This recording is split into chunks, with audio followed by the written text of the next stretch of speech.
जय Hind to be gentleman cadets. जितनी firing और रिवोल्यूशनरी आपको ये वाले सेशन की थंबनेल दिख रही है ना, जिस पर क्लिक करके आपने ये वाले सेशन में एंट्री ली है, उतना ही फायरिंग और रिवोल्यूशनरी ये वाला सेशन होने वाला है। ये वाला सेशन शुरू होने के पहले ही मैं आपको एक चीज़ बता देना चाहता हूँ। This session is going to be your one time investment. आप भले ही, ठीक है, सारे लोग तो ऐसे होंगे नहीं जिसका आखिरी अटेम्प्ट है जो कि एनडी की तैयारी कर रहे हैं, उनकी बात ही अलग होती है। अलग ही लेवल का डिटर्मिनेशन होता है, अलग ही लेवल की कंसिस्टेंसी और डिसिप्लिन होता है, जिसकी वजह से पेपर क्लियर करके चले जाते हैं। मगर जो अभी ऐसे हैं जिनके आगे अटेम्प्ट्स और हैं, मैं उनको एक बात बता देना चाहता हूँ। This session is going to be one time investment for you. इसके बाद कहीं भी आपको जाने की जरूरत नहीं है। सारी प्रैक्टिस यहाँ पर होने वाली है। मतलब कब 2012-11 तक के सवाल, जो बढ़िया लेवल के सवाल हैं, वो सारे मैं यहाँ पर करवाने वाला हूँ, इंक्लूडिंग द ट्रेंडिंग क्वेश्चंस। 2024 के भी यहाँ पर सवाल करेंगे। अब आपको क्या लग रहा है कि सिर्फ यहाँ पर सवाल करवाने वाला हूँ? जब वो थंबनेल खोली थी उसमें क्या लिखा था, कंसेप्ट लिखे थे ना, right from the very basics, ठीक है, कि साउंड होता क्या है, वेव्स होती क्या है, वहां से उठाकर पूरा सिंपल हार्मोनिक मोशन तक ले जाकर खत्म करेंगे।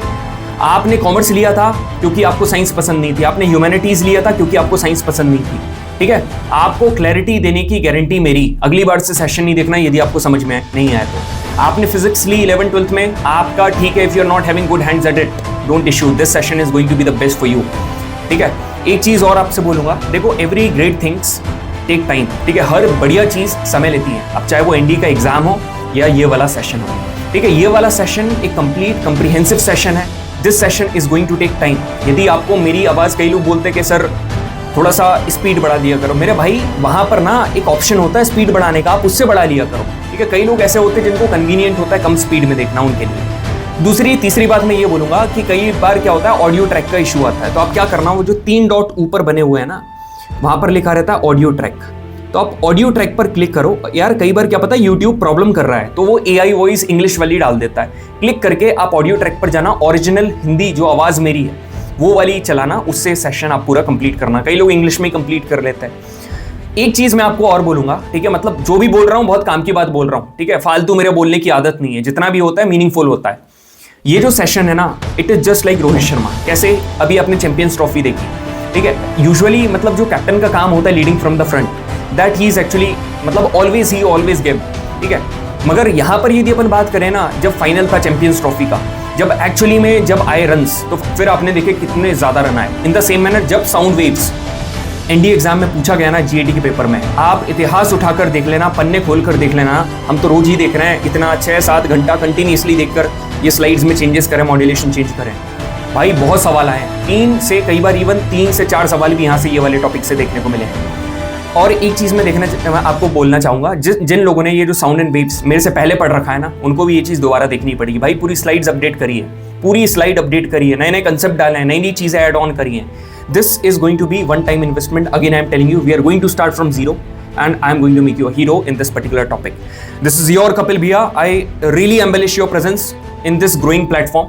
ठीक है, ज्यादा बड़े तो है नहीं, मगर एक दिन जरूर होंगे। अब यहाँ पर मेरी बात सुनो। एक चीज देखो, तुमको लग रहा होगा भाई, है ना, कि इतना ज्यादा क्यों बोलना होता है यार। देखो, तुमको सब कुछ पता है ना, ऐसे हर बंदे को सब कुछ नहीं पता होता है। आपको एमएस धोनी की टर्म याद है ना, उनके दिमाग में क्या होता है कि उनका एक बेसिक मेंटालिटी ये होती है कि मैं ये कंसिडर करता हूं कि किसी को भी कुछ नहीं पता है। तो बेसिकली यहाँ पर यदि अपन देखेंगे, जो लोग ऐसे हैं, कई लोग तो ऐसे हैं जो काफी टाइम से मेरे से जुड़े हुए हैं, ठीक है, एग्जाम वगैरह क्लियर करा है, और फिर भी अभी कई लोगों के मैसेज आते हैं टेलीग्राम पे कि कॉन्फ्रेंस आउट और एसओ है, अभी दोबारा सेशन लगा रहे हैं। कल ही एक बच्ची का आया था। यहाँ पर दोबारा यदि अपन देखेंगे, यहाँ पर ये वाला जो सेशन जिसकी अपन बात कर रहे हैं, जो अभी 10 दिन या 15 दिन पहले मेरे से जुड़े हुए हैं, उनको अभी क्या करना है। देखो, आप जाओगे ना, आपको जियोमॉर्फोलॉजी पहले कंप्लीट करनी है। ये 4 sessions are more than enough. आप कहीं से भी कोई उठा लो, किसी के मैराथन, सब फेल हैं, ये 4 सेशन के आगे उठाकर देख लेना, कंप्लीट जियोमॉर्फोलॉजी। उसके बाद जो क्लाइमेटोलॉजी है, ये पार्ट 1 है, पार्ट 2, और ये ट्रेंडिंग टॉपिक जितने भी अभी आ रहे हैं ये सारे इसमें इंक्लूडेड है, ठीक है। उसके बाद ये जो 2 हैं, ओशनोग्राफी का पार्ट 1 और लास्ट पार्ट, ये भी देख लेना। यहां से ओशनोग्राफी खत्म, और फिजिकल ज्योग्राफी, जिसमें समथिंग अराउंड 13 से 14 सवाल पूछे जाते हैं, यहीं से पूछे जाएंगे। अब मेरी बात सुनो ध्यान से, मतलब 12 से 13 तो पूछे लेंगे। सबसे इंपॉर्टेंट मतलब क्रूशियल सेशन कौन सा, जिसको गलती से भी नहीं छोड़ सकते, एक ये वाला है, एक ये वाला है, ठीक है, एक ये वाला, एक ये वाला, और यहां पर तो ये वाला, ठीक है, आखिरी वाला बहुत इंपॉर्टेंट है। और ये वाला भी रिवील द अप्रोच वाला भी, वो तो मतलब ये तो पहला वाला है यार, आखिरी वाला कौन सा है, ये वाला। सारी इंपॉर्टेंट है, उसमें क्या ही बताना, सारे इंपॉर्टेंट है, सारे लगा लेना। इसके बाद फिर फिजिक्स पूरा ऑप्टिक्स 4 सेशन में इस बार कंप्लीट करिए, पिछले बार सिर्फ एक सेशन में एक तरफ कर दिया था, सारे सेशन देखना जाकर लगाकर। यहां पर फिर अपन ने इलेक्ट्रिसिटी करा था, जिसका आखिरी पार्ट वाज नेक्स्ट लेवल, ठीक है, अलग ही लेवल की प्रैक्टिस यहां पर अपन ने करी थी। मैग्नेटिज्म की पूरी थ्योरी बढ़िया तरीके से, फिर आखिरी के 12 साल के प्रीवियस ईयर क्वेश्चन हमने करे थे। उसके बाद हीट एंड थर्मोडायनेमिक्स के पूरा कंसेप्ट के साथ आखिरी के 10 ईयर के प्रीवियस ईयर क्वेश्चन कराए। कहीं पर भी मैंने मक्कारी नहीं करी है भाई, पूरा होल हार्टेडली आपको कंटेंट दिया, भले ही चाहे मैं आपको फ्री में पढ़ा रहा हूं। उसके बाद ये केमिस्ट्री का तो अनाउंसमेंट है, जो कि तहल का भी होने वाला है कल, ठीक है। मैकेनिक्स की यदि मैं बात करूं, so that was the comeback series for me. Bed rest से उठकर आए थे और मचाकर रख दिया था बढ़िया तरीके से, और आप लोगों ने भी काफ़ी इसको अप्रिशिएट करता मैकेनिक्स को। अब आगे का प्लान आप सभी को पता है, ये डेट्स है केमिस्ट्री की, ठीक है, ये डेट्स है बायोलॉजी की, ये डेट है इंडियन ज्योग्राफी का क्विक शॉट, जिसमें एकदम खत्म कर देंगे इंडियन ज्योग्राफी को। एकदम छोटा सेशन होगा मगर एकदम बढ़िया सेशन होगा, जिसमें से सवाल देखने को मिलेंगे। जितने भी नोटिफिकेशंस वगैरह होते हैं वो आपको रोर एनडीए चैनल पर मिलेंगे, जो भी नोटिफिकेशन सेशन के लिंक से लेकर जितने भी इंपॉर्टेंट अनाउंसमेंट होते हैं वहां तक। और जो क्विज हैं, यदि आपको प्रैक्टिस करना रेगुलरली, आपको अवेयर रहना, जनरली अवेयरनेस आपको बढ़ानी है जीएटी के लिए, that stands for general ability test, this group is for you. सारी चीजें बताने के बाद, ठीक है, this session is going to be started, ठीक है, मजा आने वाला है, तहलका मचाने वाले हैं। इतना बड़ा इंट्रोडक्शन आगे से नहीं होगा, ये इसलिए बता दिया क्योंकि एक दो बच्चों के मैसेज आ रहे थे कि भैया क्या करना है आगे से। अब मैं सभी को तो पर्सनल मैसेज करके बताऊंगा नहीं कि यार ये कर लो, वो कर लो, ये कर लो। यदि मेरे पास टाइम होता तो मैं बिल्कुल बता देता, ठीक है। अब अपन शुरू करते हैं ये वाला सेशन। ये वाला सेशन, ये वाली थंबनेल, इसके बाहर कुछ भी नहीं है, you know it very well, ठीक है। कंसेप्ट भी करेंगे, प्रैक्टिस भी करेंगे। चैप्टर का नाम है sound and waves. This is going to be a one shot session for ND1 2025 and a very complete session. Start करते हैं। तो यार कंसेप्ट से स्टार्ट करते हैं। यहां पर आपको ये दिख रहा होगा, आपने देखा भैया ये क्या वाबसीर निकाल दिया आपने, ये मतलब क्या स्लाइड है, मतलब क्या दिख रहा है हमारे को, मतलब बताओ जरा एक बार यार। दीज आर द पार्टिकल्स, ठीक है, दीज आर द पार्टिकल्स। ये सारे के सारे क्या है, पार्टिकल्स हैं भाई, ये सारे के सारे पार्टिकल्स हैं। और ये पार्टिकल्स कहां पर प्रेजेंट हैं, these all the particles are present in the medium. भाई कोई भी मीडियम है, आप सॉलिड उठा लो, लिक्विड उठा लो, गैस उठा लो, कोई भी मीडियम है भाई, उसमें पार्टिकल्स तो होंगे। अब ये जितने भी पार्टिकल्स हैं, ये क्या करते हैं, मतलब ये जो पार्टिकल्स हैं ये क्या करते हैं, वाइब्रेट करते हैं। ये सारे के सारे पार्टिकल दे वुड वाइब्रेट। अब ये वाइब्रेट क्यों करते हैं, एक कोई पर्टिकुलर पार्टिकल उठाओ, let's take an example of this particular particle. भाई ये वाले पर्टिकुलर पार्टिकल ने पता क्या करा, इसको कोई ने सोर्स से एनर्जी मिली तो इसमें हल्का सा मूवमेंट हुआ, इसने क्या करा, ये वाले पार्टिकल को क्या कर दिया, हल्का सा वाइब्रेट कर दिया, ठोक दिया। फिर ये वाला जो पार्टिकल है वो इसको ठोक देगा, फिर ये वाला वापस इस पोजीशन पर आएगा, इधर जाएगा, फिर ये वाला इधर जाएगा, फिर वापस ये अपनी मेन पोजीशन, मतलब जो ओरिजिनल पोजीशन है वहां जाएगा। मतलब ऐसा ऐसा ऐसा ऐसा हो रहा है। तो इसको पता अपन क्या बोलते हैं, this is called to and fro motion, ठीक है, इसको हम लोग बोलेंगे टू एंड फ्रो। और ये चीज ऐसे हो रही है, ऐसे हो रही है, इधर जा रही है, इधर जा रही है, इधर जा रही है, इधर जा रही है। This is what you can see, ये पार्टिकल का मूवमेंट है। अब धीरे धीरे करके जब ये पार्टिकल, ठीक है, पहली आवाज यहां से निकली, उसने इसको वाइब्रेट करा, जैसे जैसे करके वाइब्रेट करके जाएंगे और ये है हमारा ईयर, और यहां तक पहुंचेंगे, फाइनली हमको साउंड सुनाई देगा। This was the concept. ध्यान से सुनो, मीडियम है, उसमें बहुत सारे पार्टिकल्स हैं, ये जो पार्टिकल्स हैं ये क्या करेंगे, वाइब्रेट करेंगे, और ये वाइब्रेशन के कारण डिस्टर्बेंस क्रिएट करेंगे, पूरा एकदम डिस्टर्ब हो जाएगा पूरा एनवायरनमेंट। जब ये डिस्टर्ब होगा ना, इस डिस्टर्बेंस की वजह से बनती है वेव, है ना। साउंड का मतलब तो क्लियर हो गया आपको क्या होता है, साउंड एक एनर्जी है जिसकी वजह से आपको सुनाई देता है। अब यहां पर उस जिस पार्टिकल्स ने इतना डिस्टर्बेंस क्रिएट करा, उन्होंने क्या करा, वो आगे चल के ट्रेवल करेगी। साउंड में एक वर्ड याद रखना, प्रोपगेट। प्रोपगेट का मतलब होता है ट्रेवल करना, आगे बढ़ना, इसको हम लोग क्या बोलते हैं, प्रोपगेट करना। तो वेव, इसी डिस्टर्बेंस को हम लोग क्या बोलते हैं, वेव, जो कि एनर्जी और मोमेंटम को आगे ट्रांसपोर्ट करती है, ठीक है। अपन क्या बोल रहे हैं, वेव ट्रांसपोर्ट करती है, पार्टिकल ट्रांसपोर्ट नहीं करता है। क्यों, क्योंकि particles do not travel, particles के पास तो एनर्जी नहीं होती ना, वेव्स डू हैव एनर्जी, ये आगे चल के ट्रेवल करती है ना। यहां पर there will be no transfer of particle and mass, particle और मास का यहां पर कोई भी ट्रांसफर नहीं होने वाला है। यहां तक आपको साउंड का मतलब भी क्लियर हो गया। अब वो जो साउंड के पार्टिकल हैं वो वेव कैसे बनाते हैं ये भी क्लियर हो गया। So this was the complete information for all the beginner guys. Advanced वाले ये मत समझना कि यार हमको अकेला छोड़ दिया, अभी जरा आगे सेशन शुरू होने दो, फिर देखते हैं, ठीक है। आपको भी एकदम बढ़िया सारी चीजें मिलेंगी। Now we are going to hit about the types of waves, ठीक है, कितने प्रकार की वेव्स होती हैं यहां पर जब अपन साउंड एंड वेव्स पढ़ रहे हैं। Very very important, very very important, ठीक है। जितनी भी जो आपकी फेवरेट रैंक है ना, उतने स्टार यहां पर लगा लो।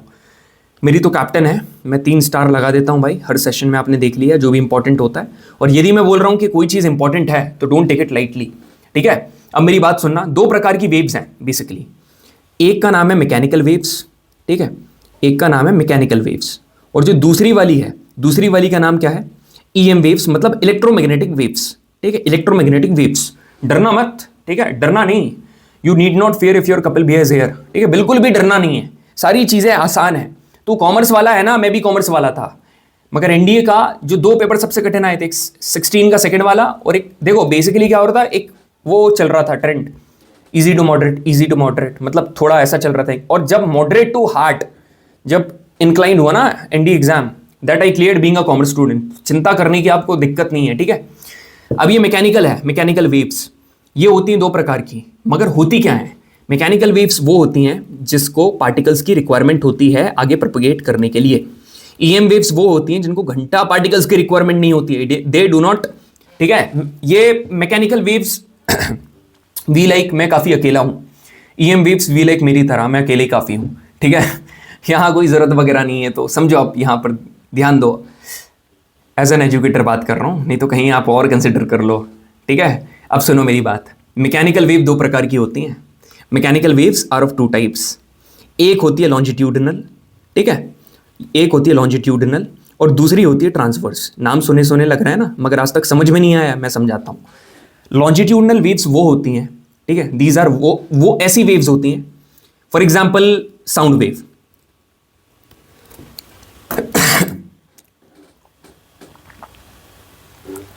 चिल्लाकर पढ़ाओ ना तो गले में थोड़ा सा, समझ रहे हो, गला वैसे भी खराब था यार, मतलब कोई बात नहीं, ठीक है। मतलब ऐसा है कि अभी ये आई ड्रॉप रखी हुई है और गार्गल करके सेशन लिया। वॉरियर वो नहीं होता है यार कि जब पता रहता है कि विन पक्की है तब मतलब बैटलफील्ड में उतर जाए। वॉरियर वो होता है कि जब पता है कि हारना है तब भी standing like a warrior, like a damn confident person. मैं अपने आप को वॉरियर नहीं बोल रहा हूँ, मैं आपको बोल रहा हूँ, ठीक है, मैं आपको वॉरियर बोल रहा हूँ, क्योंकि 1 महीना बचा हुआ है, मेरे को पता है यार। एक बात मैं आपको बताऊँ, लिसन टू मी केयरफुली, मैं सही बात बता रहा हूँ आपको, बाकी और मेरे में फ़र्क क्या है ना, मैं भाई उस बंदे को भी बहुत अच्छे से रिलेट कर लेता हूँ जिसका पेपर क्लियर नहीं होता है। तुम ये मत सोचना कि ठीक है मैं बहुत इंटेलिजेंट हूँ, मैं सारे मतलब जीएटी में सारे टॉपिक पढ़ा रहा हूँ, ठीक है, मैं बहुत नॉलेज है, ठीक है भाई, वो अपनी जगह है, मगर मेरी बात ध्यान से सुनना। मेरा भी ऐसा नहीं है कि मैंने भी पहले अटेम्प्ट में पेपर क्लियर कर लिया, I also saw the failure. तो मेरे को उनका भी सिचुएशन पता है कि जिसका पेपर क्लियर नहीं होता उनको कैसा लगता है, और जिसका पेपर क्लियर होता है उसको भी पता है, जो इंटेलिजेंट ब्रिलियंट स्टूडेंट है उनको क्या डिमांड है वो भी मेरे को पता है।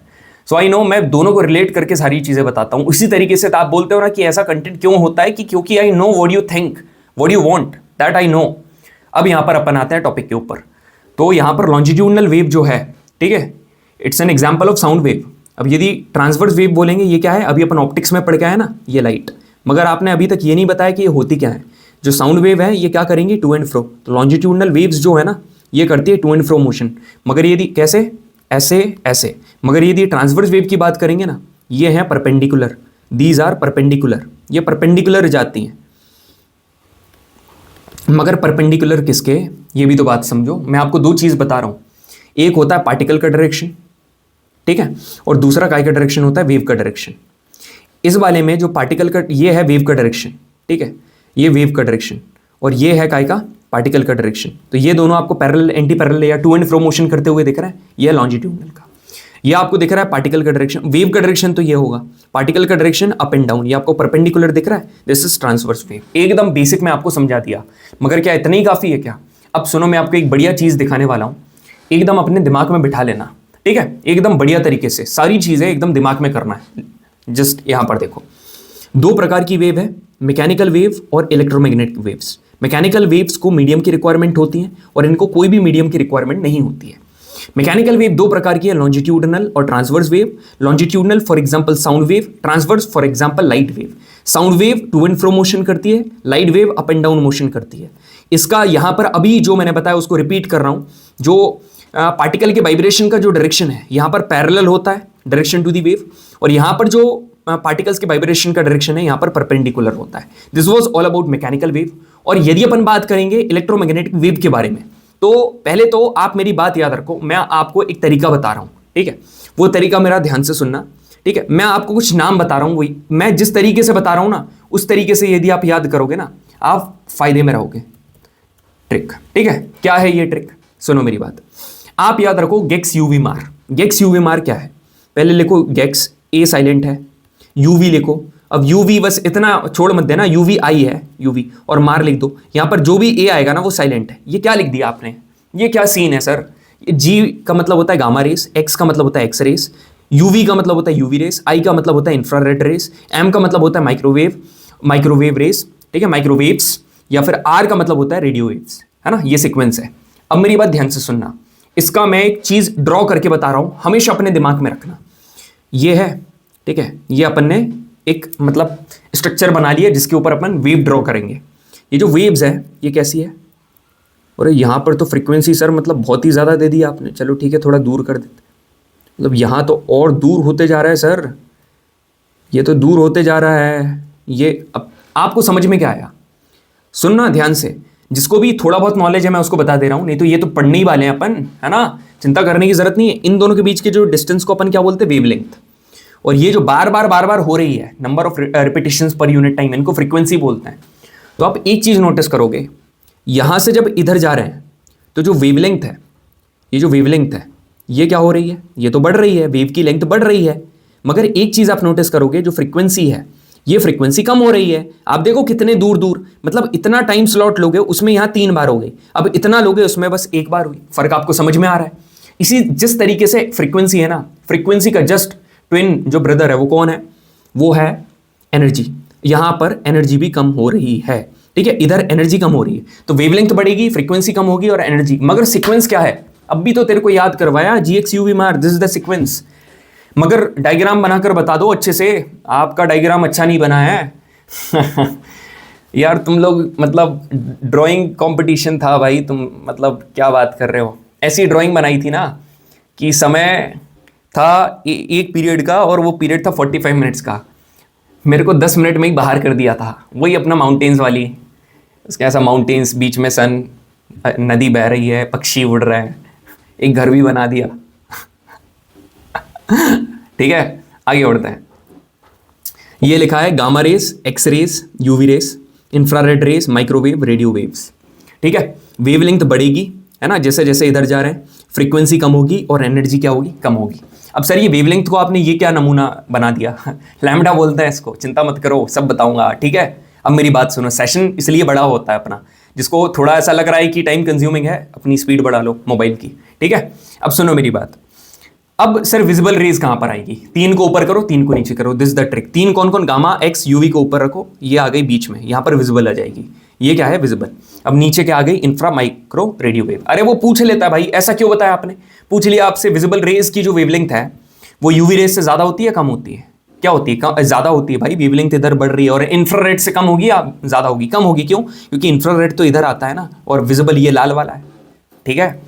अब बढ़ते हैं, ये यहां पर क्या लिखा है, all transverse wave do not require medium to travel. अरे वही ये समझ रहे हो, बात को समझो। क्या लाइट को कोई मीडियम की जरूरत है ट्रेवल करने के लिए, सर नहीं है। कैसे नहीं है यार, सन है, सन से रेज आ रही है, अर्थ पर पहुंच रही है, सन और अर्थ के बीच में क्या है, स्पेस है, सन और अर्थ के बीच में स्पेस है, क्या पार्टिकल है, नहीं है भाई, वैक्यूम। मगर तब भी तो यहां पर लाइट आ जाती है, क्यों, क्योंकि लाइट को रिक्वायरमेंट नहीं है ट्रेवल करने के लिए, मगर लाइट को तो तुमने ट्रांसवर्स वेव बोला है, तो इसलिए तो मैं बोल रहा हूं all transverse waves do not require medium to travel. सारी की सारी ट्रांसवर्स वेव ऐसी नहीं है कि सभी को मीडियम की जरूरत हो ट्रेवल करने के लिए, कुछ ऐसी भी है जिनको जरूरत नहीं पड़ती है, फॉर एग्जाम्पल लाइट। अब बोल दो कोई कंसेप्ट क्लियर नहीं हुआ, अभी और रुको जरा, प्रीवियस क्वेश्चन सब करेंगे, ठीक है। थोड़ा सा ये एडवांस लेवल है, ध्यान से सुनना, थोड़ी वेवलेंथ आपको समझना पड़ेगा। ये जो डायग्राम मैंने बनाया था उसका और खूबसूरती के साथ डायग्राम यहां पर आपको स्क्रीन के ऊपर दिख रहा है। Gamma rays, X rays, UV rays, अब यहां पर आ गई विजिबल रेस, फिर 3 आ गई इंफ्रारेड, माइक्रोवेव, रेडियो वेव। इनकी यहां पर आपको वेवलेंथ दिख रही है ना, थोड़ी बहुत 1-2 की दिमाग में रखना। जैसे आप क्या, ये देखो गामा रेस की 10⁻⁻12, रेडियो की 10⁻3। मगर मैं बोलूंगा कि ये वाली याद मत करो, याद पता क्या करो, जो मैं आपको बताने वाला हूं, ठीक है। याद ये रखो, ये कंटेंट एकदम बढ़िया वाला कंटेंट है, ठीक है। आपको ये चीज को अपने दिमाग में फिट कर लेना है, ठीक है। It's very very important. अब सुनना क्या करना है, सारी चीजें नहीं, जैसे gamma, x, UV, visible, infrared, micro, radio, ये सारी याद है। वेवलेंथ इंक्रीज हो रही है, एनर्जी डिक्रीज हो रही है, क्यों, क्योंकि फ्रीक्वेंसी डिक्रीज हो रही है। है ना। रेंज वेवलेंथ की ये है, एक रेंज होती है ना, मगर उसमें अपन ने एवरेज निकाल लिया, मतलब टिपिकल वेवलेंथ वो कितने 10 की पावर ये है 10 की पावर -15 ऐसे, नहीं तो तुम उसको वहीं कर लो। एक्स रेज की 10 की पावर -10, यूवी की 10 की पावर -8, ठीक है, इंफ्रारेड की 10 की पावर -5। थोड़ा सा दिमाग में रखने का ट्राई, रेडियो वेव्स की 10 की पावर 2, ऐसे थोड़ा दिमाग में रखने का ट्राई करना, 1 2 3 बार कोशिश करना, है ना। इसकी याद कर लेना, गामा की एक पहले वाले की एक आखिरी वाले की, ठीक है, और इंफ्रा और माइक्रोवेव की एक्सरेज की याद कर लेना, ठीक है, थोड़ा ऐसा। अब एक्स की कैसे याद करोगे, ये एक्स है, रोमन नंबर में अपन इसको क्या बोलते हैं 10 बोलते हैं। अब 10 की पावर -10 मीटर ऐसे ठीक है, ऐसा करके याद कर सकते हो आप लोग। एक तो याद करवा दिया मैंने। रेडियो वेव की ज़्यादा है तो रेडियो वेव्स की कितनी 10 का स्क्वायर लगा दो आप, इतनी है और क्या ज़्यादा, ठीक है। अब मेरी बात ये वाले कंसेप्ट देखो आप, ये क्या बोल रहा है कि जो इंफ्रारेड वेव्स हैं, ठीक है, infrared waves they are produced by hot bodies and molecule. गरम गरम जो बॉडीज हैं, for example sun is the source of infrared waves, ठीक है, और इसलिए इनको क्या बोला जाता है हीट वेव्स। हीट वेव्स गाना सुना होगा आपने, हीट वेव्स ही है ना, आई थिंक, ओके होगा, हीट वेव्स ही होगा। फिर क्या बोल रहा है कि माइक्रोवेव के बारे में, पर्सी स्पेंसर डिस्कवर्ड दी माइक्रोवेव, ठीक है। पर्सी स्पेंसर जो बंदे हैं, इन्होंने क्या करा था, माइक्रोवेव को क्या करा था, डिस्कवर करा था। आपने यूजुअली देखा होगा जब माइक्रोवेव रहता है ना, उसमें ऐसा कहा जाता है कि मेटेलिक जो होता है मेटल्स, उनको रखना नहीं चाहिए, मगर कई लोग रख देते हैं। ऐसा क्यों? क्योंकि देखो जो मेटेलिक सरफेस होता है ना, उसमें माइक्रोवेव क्या हो जाती है, रिफ्लेक्ट हो जाती है, जो कि हैजर्डस है। मगर microwave do not get reflected by glass और प्लास्टिक। ये लोग क्या करते हैं, ग्लास उसको एब्जॉर्व कर लेता है, इसलिए अपन ग्लास को उसमें रख देते हैं, है ना। ये जनरल नॉलेज है और ये पूछा जाएगा, इसलिए दिमाग रख लेना। अब इनकी जो फ्रीक्वेंसी है माइक्रोवेव की is also absorbed by the water, मतलब कि इनकी जो फ्रीक्वेंसी है ना, इसको वाटर एब्जॉर्ब कर लेता है माइक्रोवेव की, तो है ना। तो आप सिर्फ अभी तक माइक्रोवेव याद कर रहे हो ना, ये 2 की है टोटल, कौन कौन सी, water molecules absorb the infrared और माइक्रोवेव, क्लियर। ऐसा जो फ्लूइड है वो इंफ्रारेड और माइक्रोवेव दोनों को एब्जॉर्ब कर लेता है। Radar system use microwave and radio wave. Radar system जो है वो माइक्रोवेव को भी यूज करता है और रेडियो वेव को भी यूज करता है। क्लियर है भाई, इतने कंसेप्ट एकदम दिमाग में हो जाने चाहिए। अब आप सोच रहे हो गामा, और गामा का क्यों नहीं बताया। गामा का बस आपसे पता क्या पूछेगा, ऐसी कौन सी रेज है जिसकी वेवलेंथ सबसे कम है, जिसकी एनर्जी सबसे कम है, जिसकी फ्रीक्वेंसी सबसे कम है, बस वो यही पूछेगा। एक्स रेज वगैरह का क्या पूछेगा, एक्सरे का ये पूछेगा कि बॉडी में कौन सी चली जाती है, एब्जॉर्व कर लेती है, एक्सरेज है ना, एक्सरे। यूवी रेज का क्या पूछेगा, यूवी रेज के तो कितने सारी चीजें हैं यार, यूवी रेडिएशंस बहुत सारी चीजें, कौन से लेयर में पाई जाती है वो ये पूछेगा, ठीक है।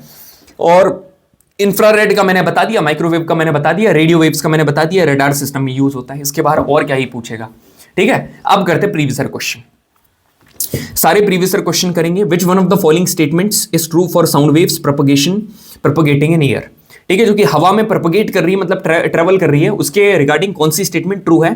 2023 के सेकंड वाला paper. Sound wave is an electromagnetic wave, ये क्या बात चल रही है sir, sound wave is an transverse wave, है ना, मतलब लॉन्जिट्यूडनल वेव, सॉरी, जो कि है कौन सी, मैकेनिकल वेव है। तो इलेक्ट्रोमैग्नेटिक वाले 2 ऑप्शन हटा दो, ठीक है। तो फिर क्या, मैकेनिकल वेव यहां पर भी है, यहां पर भी है। अब साउंड में क्या है, लॉन्जिट्यूडनल या ट्रांसवर्स, सर लॉन्जिट्यूडनल, क्यों, क्योंकि ट्रांसवर्स तो लाइट थी ना, ऑप्शन नंबर 20 करेक्ट। मजा आया, ठीक है। अब यहां पर एक फ्लो चार्ट पूरे सवाल करवाएगा। Which one of the following does not apply to sound waves in fluid, ठीक है, कौन सी चीज है जो कि साउंड वेव्स जो मतलब फ्लूइड में जब ट्रेवल करेंगी उसमें अप्लाई नहीं होता। फ्लूइड में सारी गैस और वाटर ये सब इंक्लूड कर रहा है वो, ठीक है। आप सारी चीजें देखो, ऑप्शन नंबर सी के ऊपर जब आप गौर फरमाओगे ना, दे आर ट्रांसवर्स। क्या साउंड वेव ट्रांसवर्स है क्या भाई, ये तो लॉन्जिट्यूडनल है ना, दीज आर लॉन्जिट्यूडनल, तो यहां पर ट्रांसवर्स लिखा है, ये वाला गलत है, मतलब ये वाला ऑप्शन सही है, तो वो नॉट ही पूछ रहा है। कौन बोलता है सवाल रिपीट नहीं होता है, यहां पर ट्रांसवर्स का जिक्र करा, यहां पर क्या आ गया, ये रिपीट हो गया, आया, रिपीट हुआ। अब यहां पर देखो, अब यहां पर बस इतना है, अभी तो आपसे साउंड वेव एंड फ्लूइड इतना पूछा है, ठीक है, बस इतना बिहेवियर पूछा। यदि और हल्का सा लेवल यूपीएससी ने अगली बार बढ़ा दिया, फिर क्या कर लोगे आप, फिर क्या कर लोगे। That is why I am calling this series revolutionary. मेरी बात ध्यान से सुनना। Speed of sound waves in fluid, ठीक है, फ्लूइड जैसे कि वाटर और एयर में, ये काई के ऊपर डिपेंड करती है पता, ये थोड़ा याद कर लो, दिमाग में रखो, बस ये 2 चीजों के ऊपर डिपेंड करती है मेरे भाई। वो 2 चीजें हैं, एक है बल्क मॉड्यूलस और एक फ्लूइड की डेंसिटी, एक डेंसिटी और bulk modulus.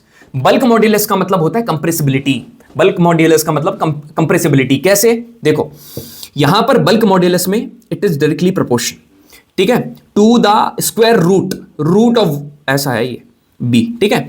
The speed of sound in a fluid is directly proportional to the square root of the bulk modulus, ठीक है। बल्क मॉड्यूलस के रूट के डायरेक्टली प्रोपोर्शनल है, which is a measure of its resistance to compression, ठीक है। मतलब इसका मतलब क्या होता है, कंप्रेसिबिलिटी। मतलब समझना मेरी बात, हायर बल्क मॉड्यूलस, जितना ज्यादा बल्क मॉड्यूलस होगा, बल्क मॉड्यूलस ज्यादा उतनी ही कम कंप्रेसिबिलिटी, है ना, समझना। कंप्रेस उतना ही कम होगा। अब यदि कंप्रेस कम है, देखो यदि पार्टिकल्स बहुत दबे हुए हैं, ठीक है, डेंसिटी बहुत ज्यादा है, तो क्या वो टू एंड फ्रो मोशन कर पाएंगे? ऑब्जर्व करो, दिमाग लगाओ, थोड़ा दिक्कत होगा ना। अब जब यहां पर कंप्रेसिबिलिटी कम है, मतलब कि बल्क मॉड्यूलस ज्यादा है, इसलिए तो डायरेक्टली प्रोपोर्शनल है, तभी साउंड की स्पीड ज्यादा होगी। दूसरा डेंसिटी, अब भी बताया, डेंसिटी यदि ज्यादा है मतलब कंप्रेस्ड है। अब यदि कंप्रेस मतलब ये इनवर्सली प्रोपोर्शनल है, inversely proportional to the density. अब यहां पर इनवर्सली प्रोपोर्शनल मतलब कि जितना ज्यादा डेंसर होगा उतना जो साउंड वेव है ना वो धीरे चलेगी, ठीक है। क्लियर है, समझ में आया? तो test directly proportional to the under root of B and inversely proportional to the under root of D या रो, ठीक है। क्लियर है इतना? बस अब आगे बढ़ते हैं। यहां पर क्वेश्चन क्या पूछ रहा है, which one among the following waves carries the maximum energy पर फोटोन। तो सर आपने ऐसा बताया था कि जो ऐसा ऐसा ऐसा ऐसा ऐसा हो रहा था, यहां पर वेवलेंथ बढ़ रही थी, फ्रीक्वेंसी कम हो रही थी, और फ्रीक्वेंसी का भाई कौन था? एनर्जी, एनर्जी भी कम हो रही थी। तो यहां पर था गामा, एक्सरेज। तो देख लो गामा ऑप्शन में है क्या? नहीं है। एक्सरेज है क्या? बिल्कुल है, option number A is correct. ठीक है, क्लियर है ना भाई? बिल्कुल सर क्लियर है। आगे बढ़ते हैं। Which one among the following waves are called waves of heat energy. भाई जिसका सोर्स ही हीट एनर्जी है, लाइक सन, इसका नाम क्या है? Infrared waves. Option number B is correct, ठीक है। सोर्स ही सन है, ठीक है, एक सोर्स इंफ्रारेड वेव्स का, इनको हीट वेव्स कहा जाता है, अभी पढ़ाया। They are called heat waves, ठीक है। अभी तो एक्चुअली हीट आपके अंदर होगी, हीट नहीं फायर, ठीक है। You must have that fire अंदर, फोड़ देंगे। सुनो, एक जरूरी बात बता रहा हूं, ठीक है, एक जरूरी बात बता रहा हूं। कई बच्चे लोग होते हैं ना जिनको पता नहीं रहता है, मैसेज करके पूछते हैं भैया कितने ईयर तक के प्रीवियस ईयर क्वेश्चन करें। मैं आपको एक बात बता रहा हूं, it is more about the quality, it is more about the quality than quantity, ठीक है। क्यों? क्यों? यहां पर आप देखोगे 2011 का सवाल है, मगर मेरे को पता है भाई हल्का सा ट्रेंड इधर ही शिफ्ट हो रहा है, हल्का सा सवाल पूछ लिया तो जनरल एबिलिटी टेस्ट हल्का सा जनरली नॉलेज के ऊपर बेस्ड है, ये पूछ लिया तो, है ना, इसलिए मैंने ये वाला सवाल। So it is more about the quality. Sir ये पता कैसे चलता है? ये पता चलता है एक्सपीरियंस है। और यदि आपको ये चीज सीखनी है तो क्या करो, कुछ मत करो, मेरा सेशन देख लो। आपका एजुकेटर नहीं बनना है भाई हमारी तरह, आपको जाना है एकेडमी, ठीक है। जब एनडीए एग्जाम क्लियर करते हो ना, उसके बाद आपको एकेडमी जाना है, पढ़ाना नहीं है, ठीक है। आगे बढ़ते हैं। अब सुनो, which one among the statement, ठीक है, which one among the following statements about X rays is not true, ठीक है। एक्सरेज के पास वेवलेंथ होती है अबाउट 1 एंगस्ट्रॉम, ठीक है। ए का मतलब होता है भाई एंगस्ट्रॉम, एंगस्ट्रॉम, ठीक है। तो ये बिल्कुल सही स्टेटमेंट है भाई, ठीक है। जो एक्सरेज है इनकी वेवलेंथ अबाउट 1 एंगस्ट्रॉम होती है, ठीक है। क्या इनको कैंसर के ट्रीटमेंट के लिए यूज करा जाता है? क्या बिल्कुल यूज करा जाता है। Due to their wavelength being shorter, these can be use for radar system. X rays को रडार सिस्टम में यूज करा जाता है क्या? आप एक बात बताओ। अभी मैंने ऊपर क्या पढ़ाया? रेडियो वेव्स, ठीक है, और माइक्रोवेव्स। रेडियो वेव्स और माइक्रोवेव्स, इनको रडार सिस्टम में यूज करा जाता है। और यहां पर क्या बोल रहा है? यहां पर बोल रहा है कि ये जो एक्सरेज है ये रडार सिस्टम में यूज, तो ये वाला क्या है? गलत है। मतलब यही आपका आंसर है, ठीक है। दिस इज योर आंसर, ठीक है, this is your answer actually. तो option number C is correct. ये वाला क्वेश्चन क्या बोल रहा है? Infrared waves are also called heat waves. बिल्कुल सर सही बोल रहा हूं, अभी क्वेश्चन आया था। अब सुनो, कौन बोलता है सवाल रिपीट नहीं होता है? 2011 में क्या पूछा था? क्वालिटी बोलता हूं ना कि मैं क्वालिटी इंपॉर्टेंट। 2011 में ये वाला सवाल करवाया मैंने, स्टार नंबर 1, ठीक है। स्टार नंबर 2 देख लो आप, आया यहां पर। अब इसका मतलब ये है क्या सर 2011 तक के प्रीवियस ईयर क्वेश्चन करो? नहीं, जो करने हैं वो, ठीक है, सारे नहीं। Water molecules readily absorb infra, sir readily का मतलब क्या होता है? इजीली, ठीक है, एब्जॉर्ब कर लेते हैं इंफ्रारेड वेव्स को। भाई इंफ्रारेड को भी कर लेते हैं और माइक्रोवेव को भी कर लेते हैं। आपको एडिशनल इंफॉर्मेशन भी बता दी मैंने, तो दोनों की दोनों स्टेटमेंट सही है, ठीक है, both the statements are correct. मगर क्या दूसरी वाली स्टेटमेंट इसका एक्सप्लेनेशन है क्या? No, this is not the explanation, दोनों के बीच में कुछ नहीं है, तो option number B is correct. ठीक है, मजा आया? ठीक है, अब यहां पर एक क्वेश्चन है, how do you pronounce the sound of your voice with zest and enthusiasm. ठीक है भाई, मैं आपको एक बात बताना चाहूंगा। ठीक है, एक मतलब रियल कॉन्फिडेंस का मतलब पता क्या होता है कि when you say it's there in you and actually it is there in you. ठीक है, you have that confidence and you confidently say that it's there in you and actually it is there in you. ठीक है, अभी जैसे for example मैं खुद का नहीं बोल रहा हूं कि आई ऑलवेज, ठीक है, make the sound of my voice with the zest and enthusiasm. ठीक है भाई, मैंने तो अपनी आवाज के ऊपर मेहनत करी है, मगर यदि मैं आपका बोलूँ ना, आपका एग्जाम्पल लूँ, आप लोग इतने मॉक टेस्ट दे रहे हो, मेरे को पता है भाई, इतने मतलब कि 90% स्टूडेंट ऐसे होंगे जो कि अपने स्कोर से अनसेटिस्फाइड होंगे।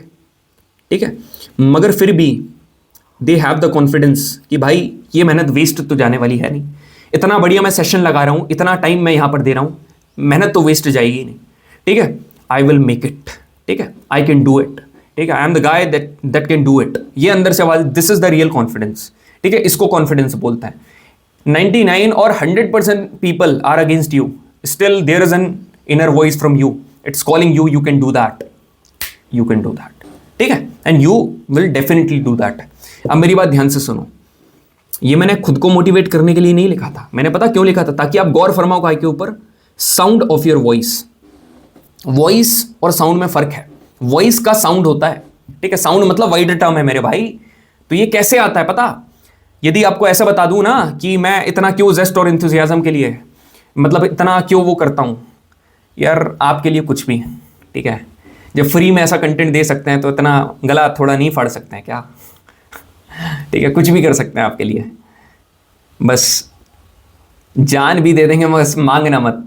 ठीक है, मगर मेरी बात सुनो। ठीक है, ये तो ऐसे ही बोल दिया मैंने, ये तो अपने खून में ही है, मगर एक्चुअली साइंटिफिक टर्मिनोलॉजीज के हिसाब से आपको बताऊं ना, this is because of the vibration of the vocal cords. ठीक है, ये चीज बतानी थी बस।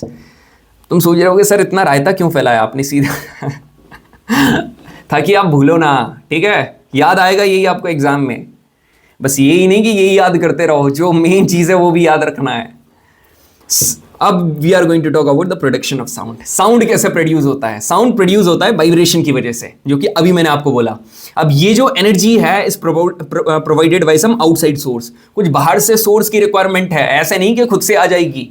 The sound of our voice is produced by the vibration of 2 vocal cords in our throat.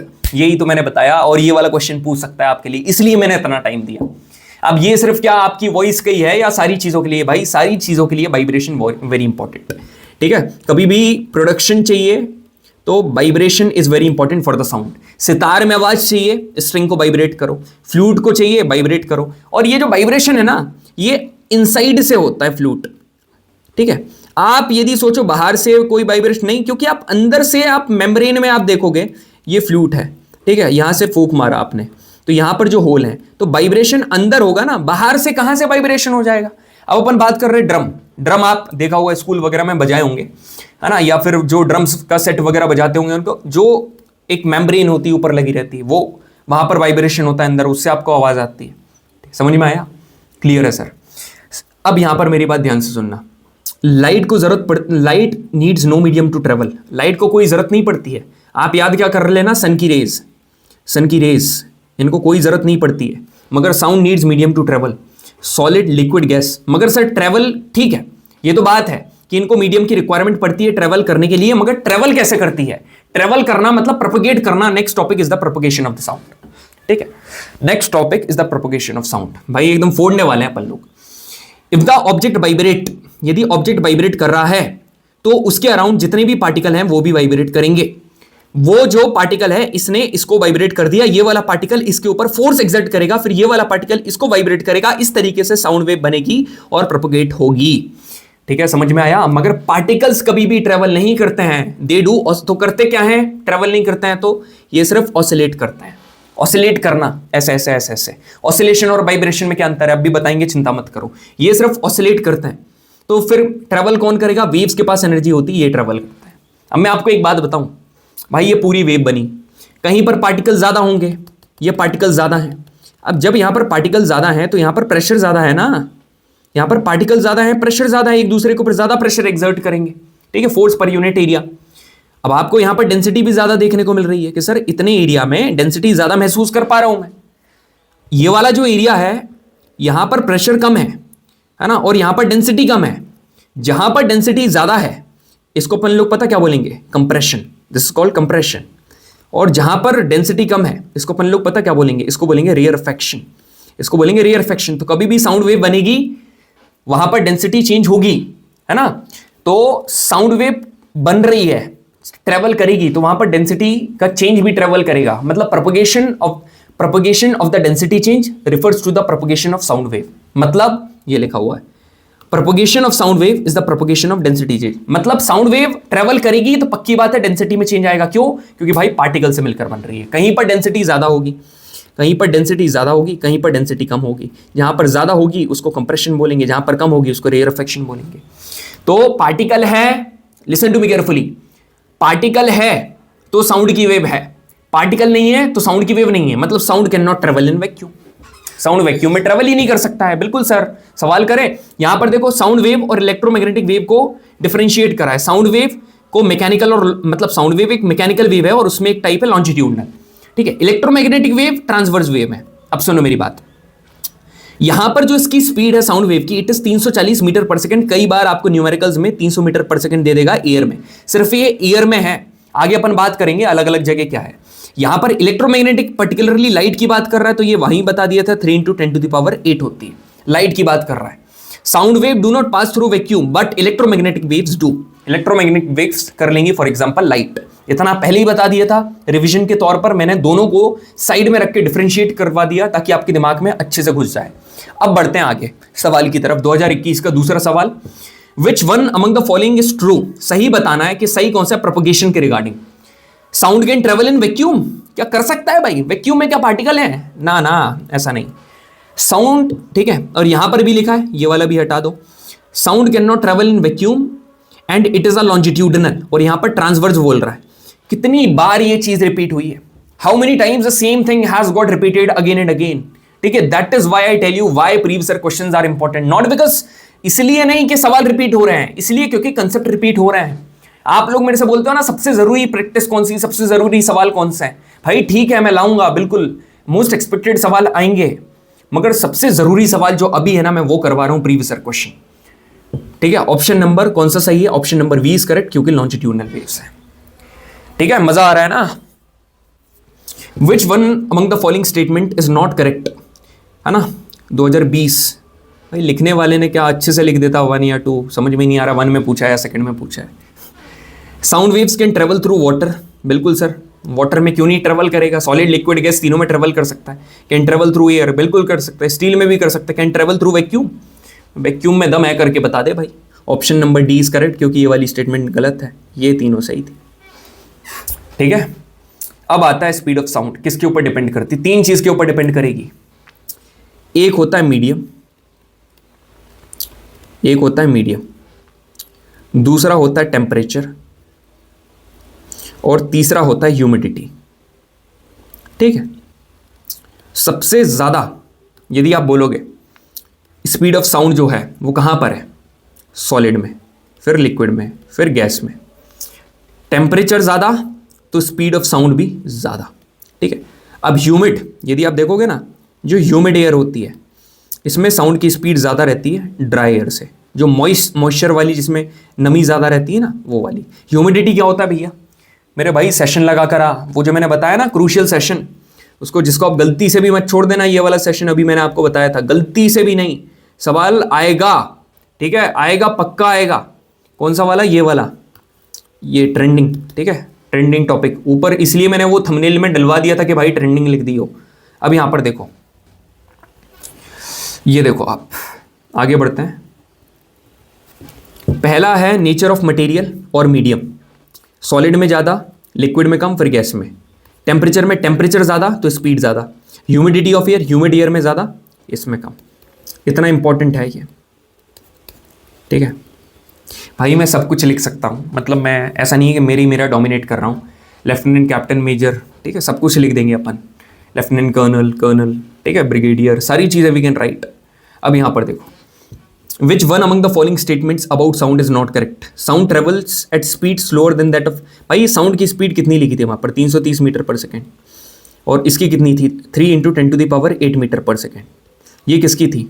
Light. ये किसकी थी? साउंड। किसकी ज़्यादा थी? लाइट की। लाइट की थी ना, तो ये स्लो है क्या? गलत। साउंड वेव्स क्या ट्रांसवर्स वेव है क्या? गलत। रुको रुको रुको, 1 मिनट रुको, 1 मिनट रुको। स्पीड ऑफ साउंड, ये सही है भाई। Sound travels at speed slower then that of light, सही है ना? कम है भाई, ये वाला तो एकदम सही है। क्या साउंड वेव ट्रांसवर्स वेव है क्या? नहीं है भाई। Option number B is correct, क्योंकि ये वाला सही है, लॉन्जिट्यूडनल है। Sound travels faster in moist air than in dry air, बिल्कुल सही बात है। ये वाली भी सही है। क्लियर है? बिल्कुल। विच one among the following statements about speed of the sound wave is not correct?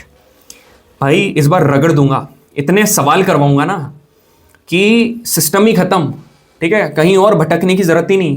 बाकी मैं कभी आपको मना नहीं करता हूं कि किसी का सेशन मत देखो, मैं आपका हमेशा भले ही चाहता हूं, मगर यदि दावे के साथ बोल रहा हूं इस बार जो कंटेंट मैं आपको दे रहा हूं it is India's best content for GAT, तो फिर आपको पता है यू कांट इग्नोर मी। यहां पर देखो, the speed of sound waves in steel is higher than that in water. थोड़ी देर के लिए सब्र रख भाई, है ना? आगे बढ़ते हैं। The speed of sound waves in air decreases with increase in temperature. मतलब भाई टेम्परेचर बढ़ा तो स्पीड कम होगी, ये तो गलत है। हमने पढ़ा था टेम्परेचर बढ़ेगा तो स्पीड बढ़ेगी, यही पढ़ा था। The speed of sound waves in air increases with increasing temperature, तो option number C is absolutely correct. मगर बी वाला हमसे नॉट करेक्ट पूछा है, तो बी वाला सही है, क्योंकि ये वाला गलत है। ठीक है, ये वाली सही है, सही। ठीक है,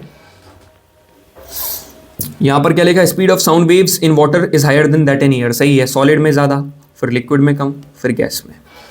मजा आ रहा है? बिल्कुल sir.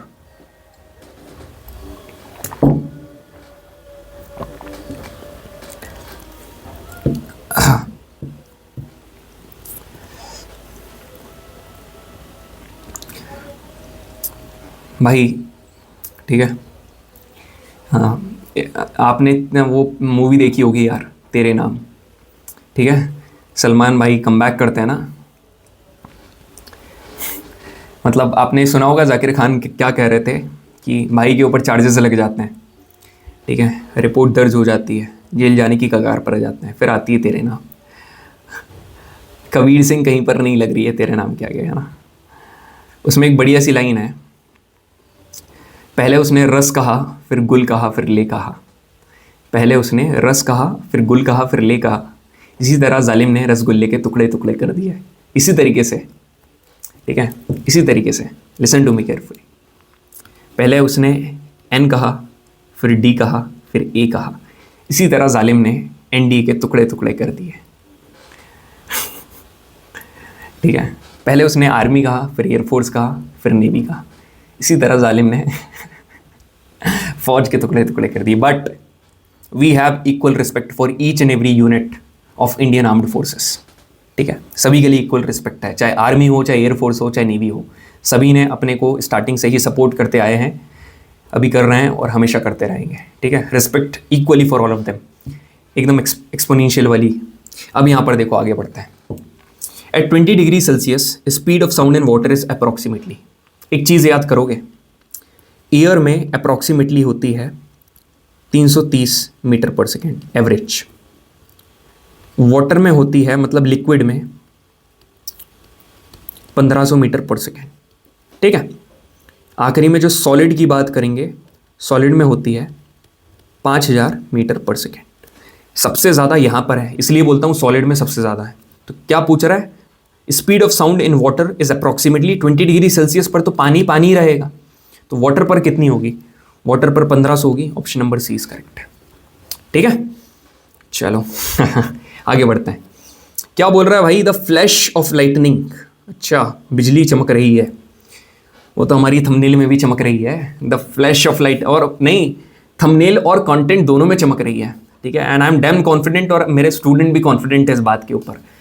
The flash of lightning is seen before thunderstorm is heard. भाई जब बिजली चमकती है ना, उसमें आपको लाइट पहले दिखाई दे देता है, देन उसके बाद आपको आवाज़ आती है। ऐसा क्यों?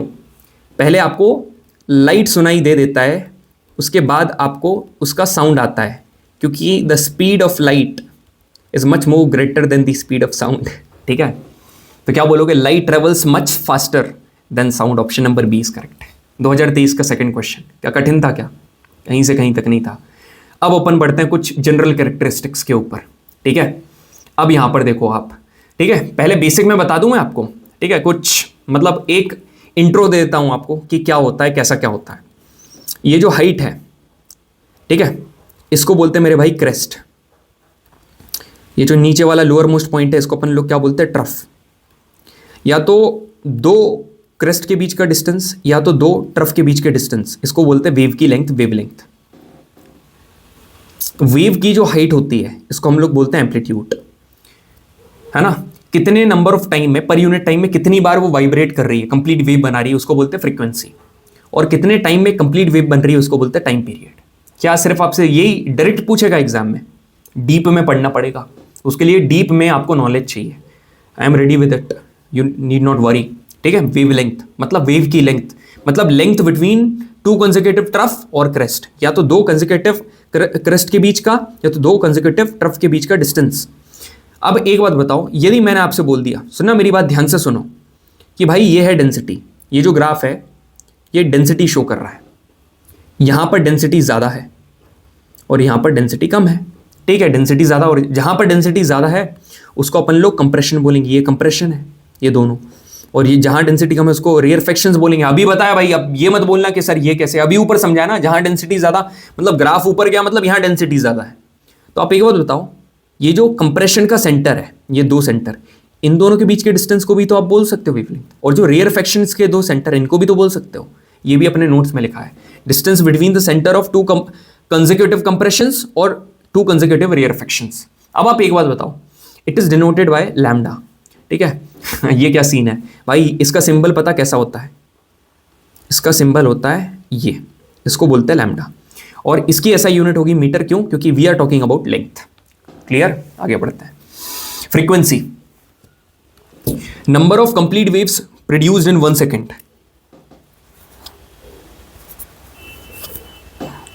Number of complete waves produced in 1 second, एक सेकेंड में कितनी वेव प्रोड्यूस हो रही है उसको फ्रीक्वेंसी बोलेंगे। या तो नंबर ऑफ वाइब्रेशंस पर सेकेंड, या फिर नंबर ऑफ कंप्रेशंस या रेयरफेक्शंस पास्ड इन 1 सेकेंड।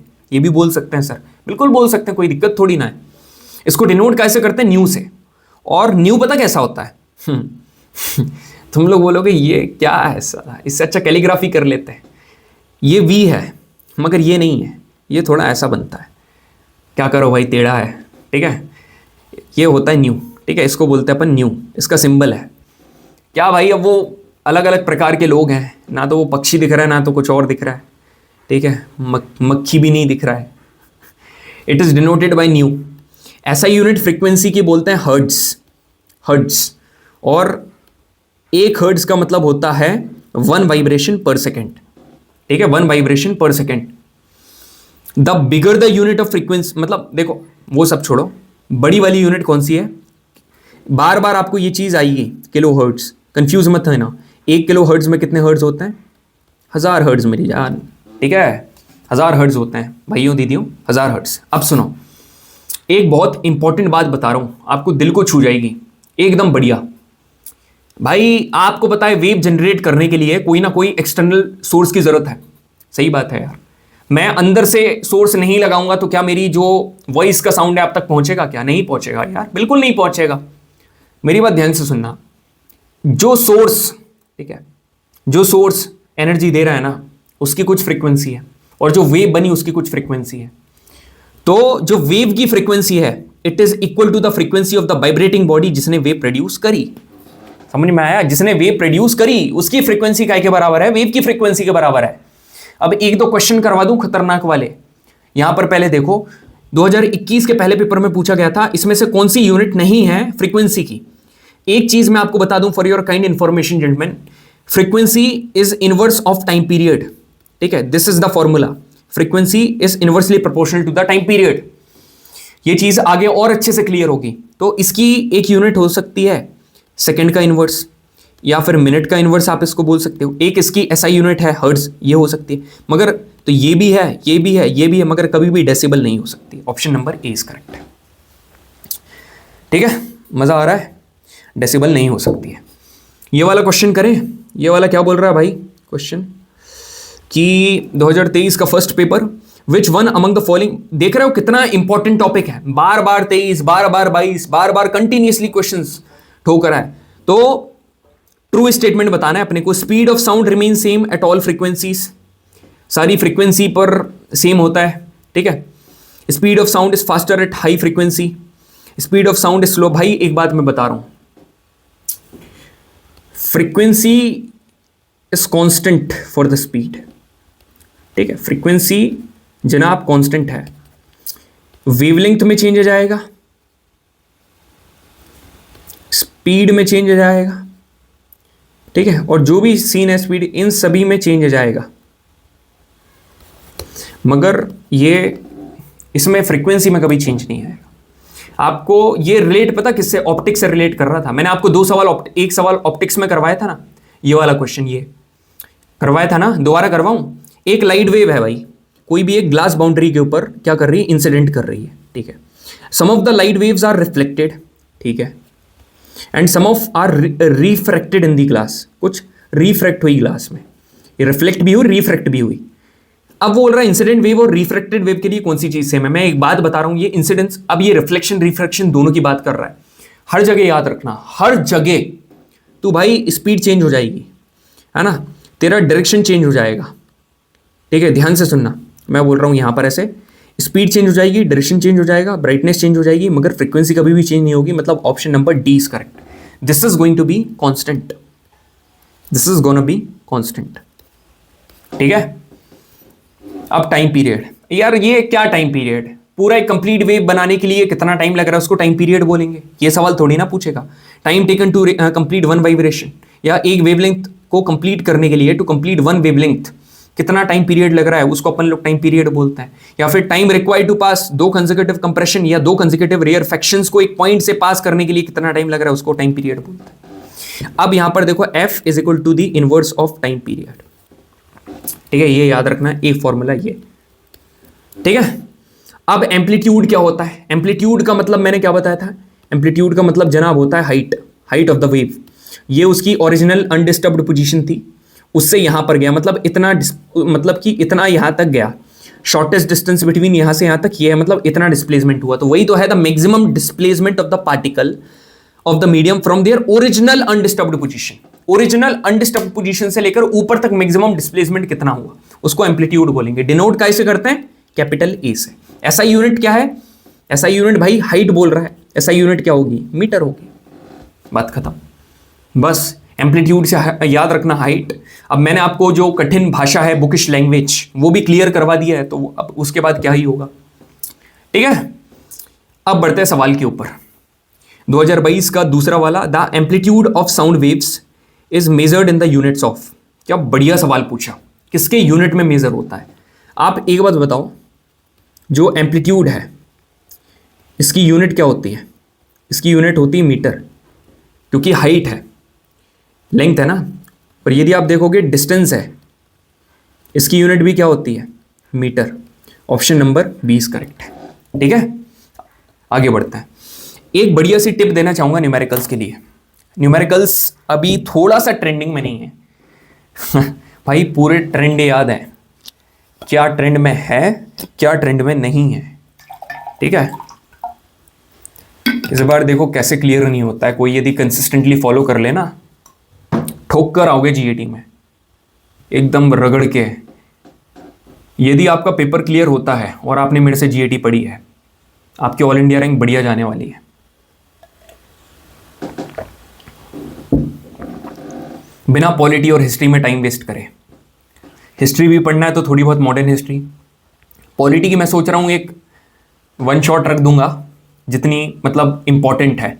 कॉन्स्टिट्यूशन वगैरह पढ़ लेंगे, फंडामेंटल राइट्स पढ़ लेंगे, फंडामेंटल ड्यूटीज पढ़ लेंगे, डीपीएसपी थोड़ी बहुत मैं आपको बता दूंगा, और कुछ इंपॉर्टेंट आर्टिकल्स बता दूंगा। सवाल आए तो बढ़िया है, नहीं आए तो आपको पता है। इकोनॉमिक्स की पीडीएफ अपन हर बार डाल देते हैं, जिसमें सिर्फ अपन क्या पढ़ते हैं, 5 ईयर प्लान। सवाल हर बार आ जाता है, नहीं आता है तो फिर नहीं आएगा, आएगा तो 5 ईयर प्लान से क्वेश्चन आ जाता है, ठीक है। ये इसको बोलते हैं स्मार्ट वर्क। एनडीए को क्लियर करने के लिए स्मार्ट वर्क ज़्यादा इंपॉर्टेंट है, ठीक है। स्मार्ट वर्क चाहिए, मतलब मेहनत तो करनी पड़ेगी। Smart work with hard work वैसा वाला है, मेहनत तो करना पड़ेगा, मगर स्मार्टली मेहनत करना पड़ेगा, स्मार्टली आपको हार्ड वर्क करना पड़ेगा। That is what I mean to say. ठीक है, अब आगे बढ़ते हैं। यहां पर मैं आपको क्या बताना चाह रहा था मेरे भाई, सुनना, काले रंग से लिखते हैं। जो स्पीड होती है, स्पीड किसके बराबर होती है? Speed is equal to distance upon time.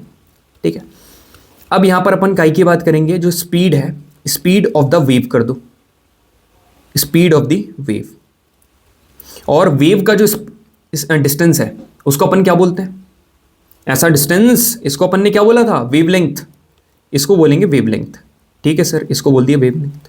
और नीचे क्या हो गया? Time period. सिंबॉलिक फॉर्म में लिखें, इसको बोलेंगे स्पीड, वेवलेंथ को बोलेंगे लैम्डा, और इसको बोलेंगे टाइम। ये एक फॉर्मूला निकल कर आ गया। अब मेरी बात सुनो, you know it very well कि F is equal to 1/T। तो आप इसको ऐसा भी तो लिख सकते हो, V is equal to lambda multiply by F।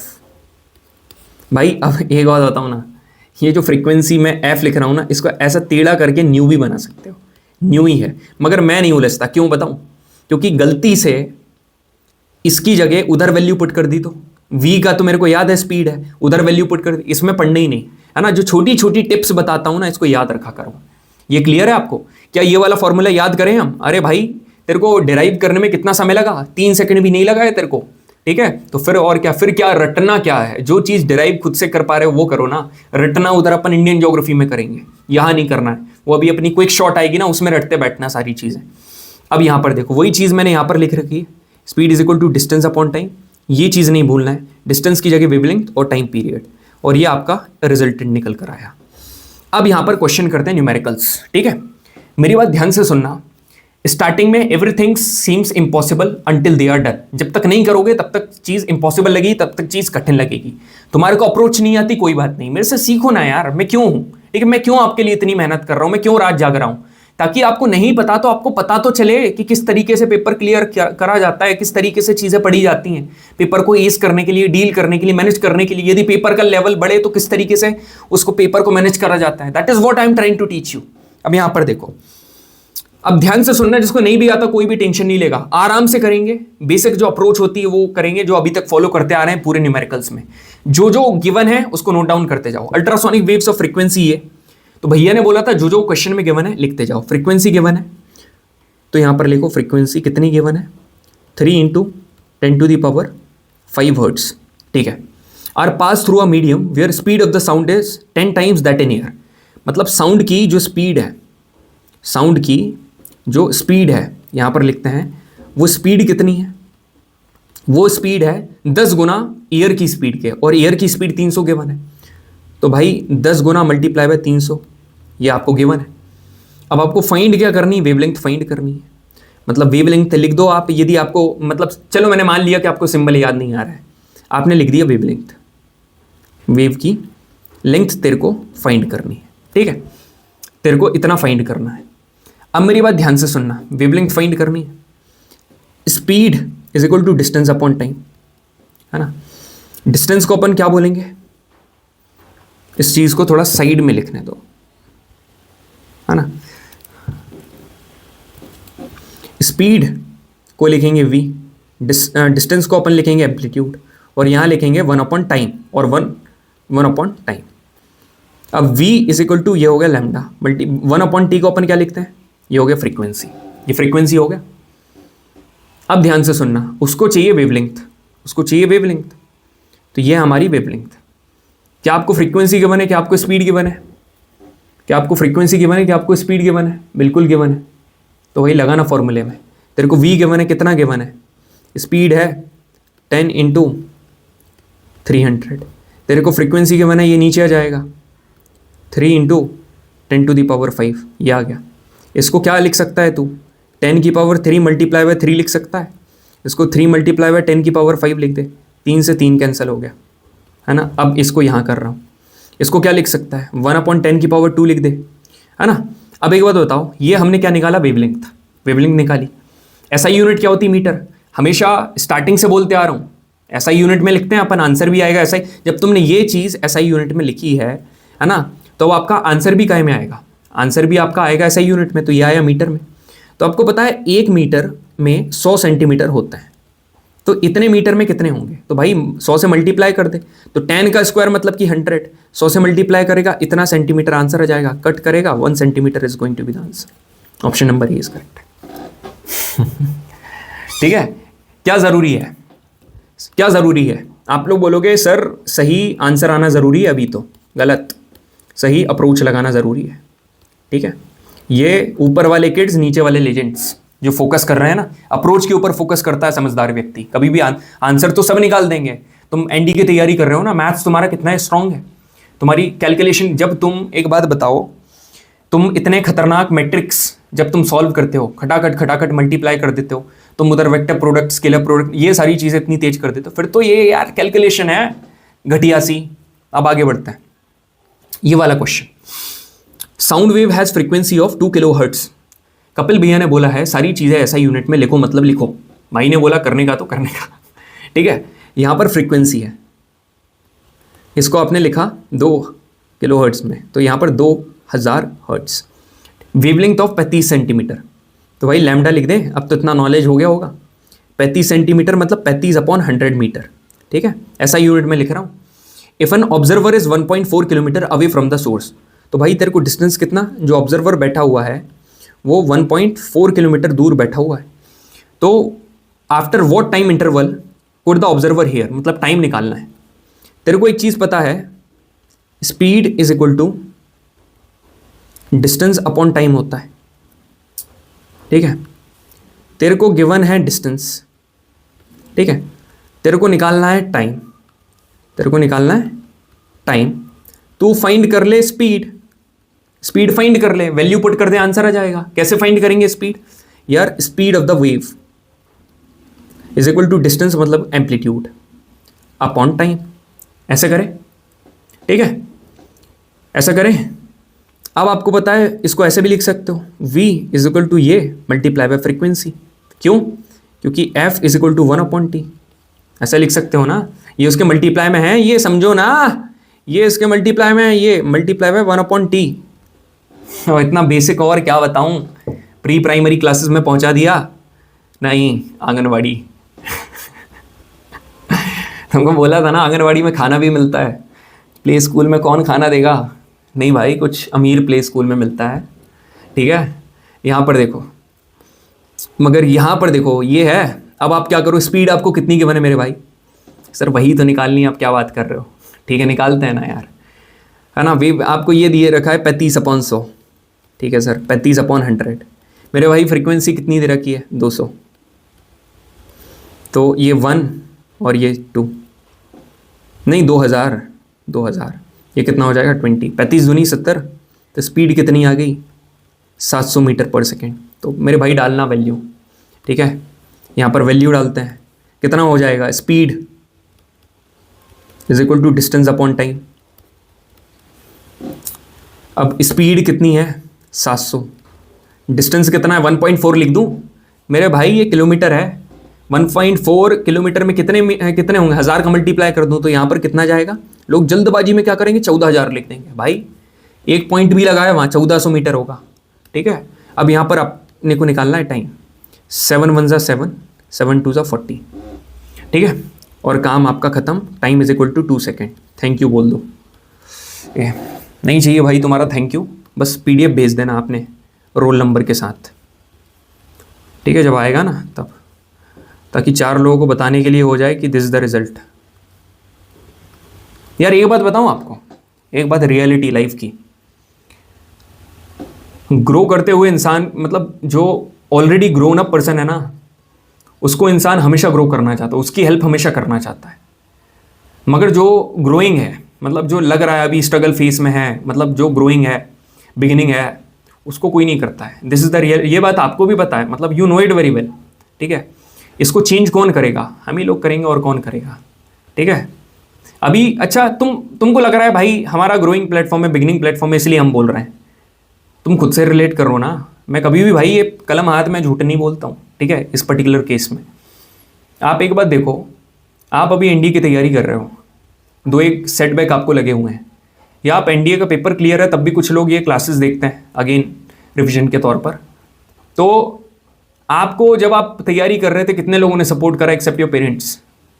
लगाओ एग्जाम्पल लगाओ, कितने रिलेटिव्स आए आपके पास? अभी जब क्लियर हो जाएगा ना, तब 17 लोग ज्ञान देने आएंगे कि कौन सी एसएसबी कोचिंग में आपको एडमिशन लेना चाहिए। आगे बढ़ते हैं, ठीक है। Sound wave has a frequency of 1 kilohertz. तो मेरे भाई फ्रीक्वेंसी तेरे को दे रखी है 1000 हर्ट्ज, वेवलेंथ तेरे को दे रखी है 50 centimetre. How long will it travel to how long will it travel 1 kilometre? तो भाई कितना ट्रेवल करेगी वो, कितना लंबा, हाउ लॉन्ग, समय बताना है आपको।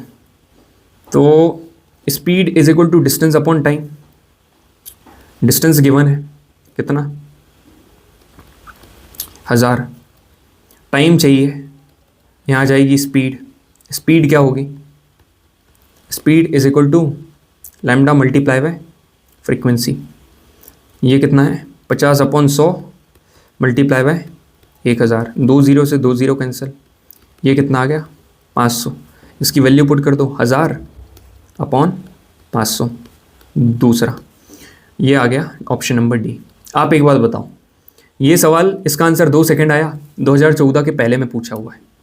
इसका आंसर 2 सेकंड आया 2022 के पहले में पूछा हुआ है।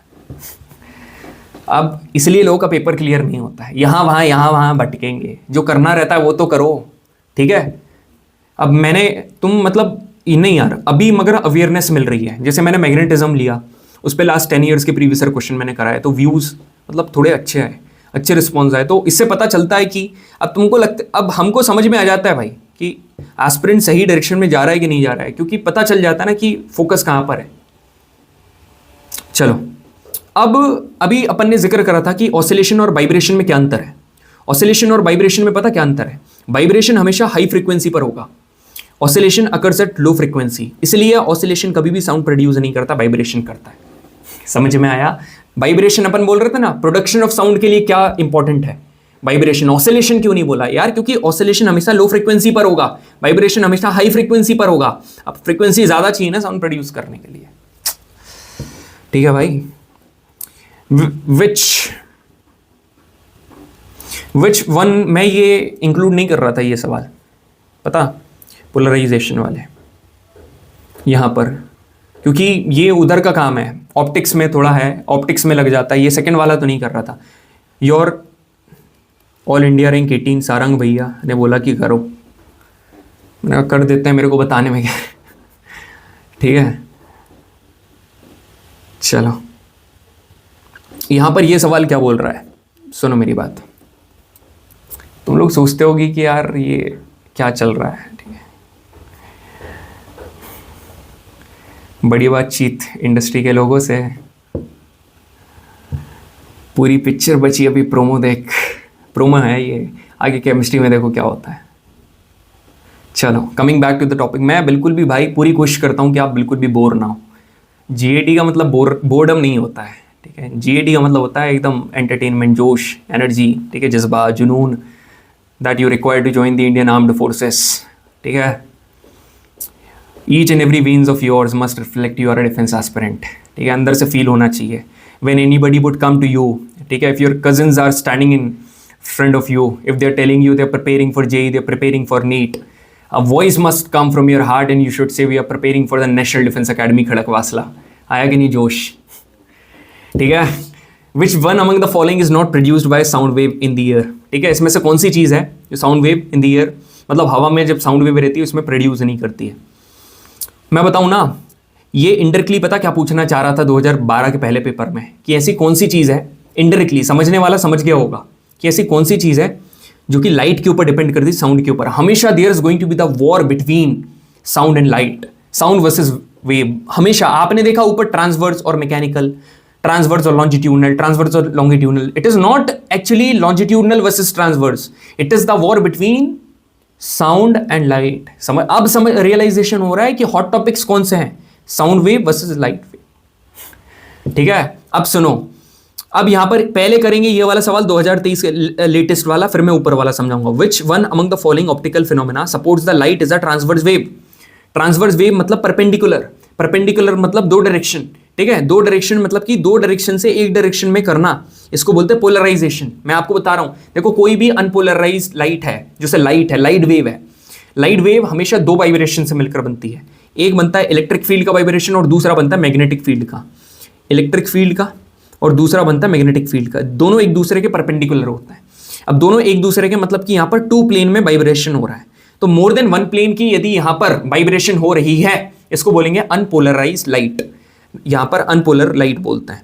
अब यहां पर एक ऐसी प्रोसेस जिसमें जो अनपोलर लाइट है इसको पोलर में बनाना, इसको बोलते हैं पोलराइजेशन। और ये कहां, लाइट में यूज होती है, समझ में आया, ये लाइट में यूज होती है। तो यहां पर क्लियरली पता चलता है कि पोलराइजेशन कैसे रिलेटेड, ट्रांसवर्स वेव से रिलेटेड है। तो यहां पर ट्रांसवर्स वेव आया, तो यहां पर option number D is correct है, खत्म। ठीक है, ऊपर वाला देखो, विच one among the following is not by the sound wave in year. भाई साउंड वेव इन ईयर क्या पोलराइजेशन का भी होगा? नहीं होगा, option number A is correct. और यदि कोई समझदार व्यक्ति है, ठीक है, समझदार व्यक्ति, उसको पता है कि रिफ्लेक्शन तो होता है, रिफ्रैक्शन भी होता है, डिफ्रैक्शन भी होता है, मगर पोलराइजेशन कभी भी नहीं होता है। इसके बाहर अब कुछ आ जाए, अब क्या आएगा? सब तो मैं करवा रहा हूं भाई, ठीक है, अपनी कॉपी में नोट डाउन करके लिखते जाना बस।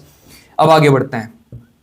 अब यहां पर मैं बोल रहा हूं, ये इसमें क्या फिनोमेना हो रहा है, यहां पर एक कंसेप्ट समझो, है ना। माउथ है भाई, मैंने बोला, ठीक है, आपके दिल मतलब वो जो साउंड है वो बाहर आया, ठीक है। पार्टिकल्स ने एनर्जी, मतलब पार्टिकल्स जो हैं, मतलब यहां पर साउंड बाहर आया, मतलब एनर्जी निकली, साउंड एनर्जी निकली, पार्टिकल्स का वहां पर मूवमेंट हुआ। पार्टिकल्स क्या करेंगे, पार्टिकल्स वहीं वहीं मूव करेंगे। वेव क्या करेगी, वेव मूव करेगी, वेव ट्रेवल करेगी, आपको वो साउंड सुनाई देगा, ठीक है। और आप बढ़िया तरीके से पढ़ाई करोगे, एग्जाम क्लियर करोगे, अकेडमी जाओगे। मगर यहां पर फोकस ज्यादा काय के ऊपर करना है, पता, साउंड एनर्जी और काइनेटिक एनर्जी के लिए। यहां पर क्या हो रहा है, energy, transfer of energy between particles, particles के बीच में एनर्जी का ट्रांसफर हो रहा है ना, transfer of energy between particles, है ना। तो यहां पर एनर्जी का ट्रांसफर हो रहा है, मतलब कौन सी, काइनेटिक एनर्जी। क्यों? क्योंकि पार्टिकल्स मूव, मतलब पार्टिकल्स ट्रेवल कर रहे हैं, वेव बन रही है, तो थोड़ा तो आगे जा रहे हैं, उसकी वजह से काइनेटिक एनर्जी आ रही है ना वेव में। तो साउंड एनर्जी की वजह से काइनेटिक एनर्जी आती है when we speak in between the particles. वो जो पार्टिकल्स जब प्रोपोगेशन होता है, प्रोपोगेशन मतलब कि एक को दूसरे ने टकराया, दूसरे ने तीसरे को, तो वहां पर पार्टिकल्स वहीं थोड़ा सा मूव होते हैं, मतलब अपनी जगह पर टू एंड फ्रो, उसकी वजह से वेव मूव करेगी, मतलब काइनेटिक एनर्जी। समझ में आया? काइनेटिक एनर्जी मतलब ऐसी energy which is due to motion. तो एनी चीज which is in motion there is kinetic energy. Sound energy के केस में पार्टिकल एनर्जी ने वेव को मूव कराया, मूव हो रहा है, मतलब काइनेटिक एनर्जी। इससे ज्यादा मैं नहीं बता सकता हूं भाई। ठीक है, आगे बढ़ते हैं। ये दिख रहा है आपको दो लेजेंड, ठीक है। अब आप बोलोगे सर लेजेंड तो एक ही है, राइट वाले। जेंडर डिस्क्रिमिनेशन नहीं कर रहे हैं अपन, ठीक है। अभी तुमको विमेंस डे, मतलब तुमको विमेंस डे विश नहीं कर रहा था, आप सभी की मदर्स को, रिस्पेक्टेड मदर्स को विमेन डे विश कर रहा था। नहीं तो अब आप बोलने लगोगे लेफ्ट, सर आप जेंडर बाइज्ड हो रहे हो। ना ना ना, ठीक है। ND is for both equally, females and males candidates. अब यहाँ पर देखो भाई, ये हैं नेहा कक्कर और यहाँ पर हैं respected the great Amitabh Bachchan, ठीक है। भाई आपको पता है, ठीक है, मैं बिल्कुल भी इसके बारे में बात नहीं करूँगा, आप भी हंस रहे हो, मेरे को पता है। ठीक है, फोकस काय के ऊपर करो। यहां पर भाई इनकी जो आवाज है ना, ये थोड़ी, आपको पता है, थोड़ी हार्श है, कड़क। और इनकी जो आवाज है नेहा कक्कर जी की, पतली है, ठीक है, पतली आवाज है, थोड़ी सी श्रिल्ड आवाज है, श्रिल्ड वॉइस है। और इनकी थोड़ी सी हार्ड वॉइस है, ठीक है, पता है आपको।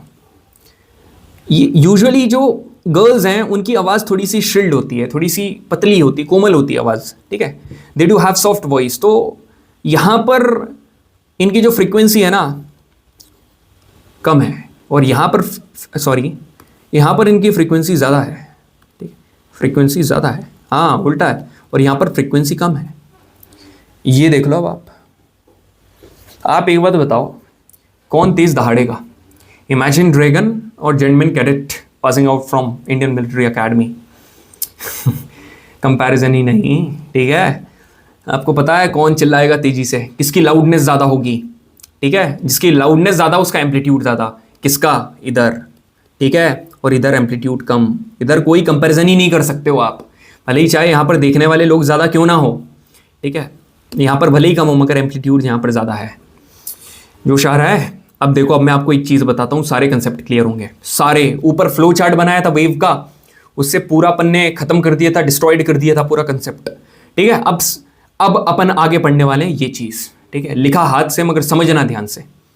4 चीजें हैं, ठीक है, कैरेक्टरिस्टिक ऑफ साउंड वेव। अब आप बोलोगे अभी तो आपने कैरेक्टरिस्टिक बताई थी, वेवलेंथ, फ्रीक्वेंसी और टाइम पीरियड, ठीक है, एम्पलीट्यूड, उसमें और इसमें क्या अंतर है? मेरे भाई सुन मेरी बात, फ्रीक्वेंसी ना तेरे को और कहीं भी मिल जाएगी, मगर पिच तेरे को हमेशा साउंड में मिलेगी। जो स्पेसिफिक स्टैंडर्ड कैरेक्टरिस्टिक्स हैं वो ये हैं, जो जनरल कैरेक्टरिस्टिक्स हैं वो ऊपर है। समझ में आया?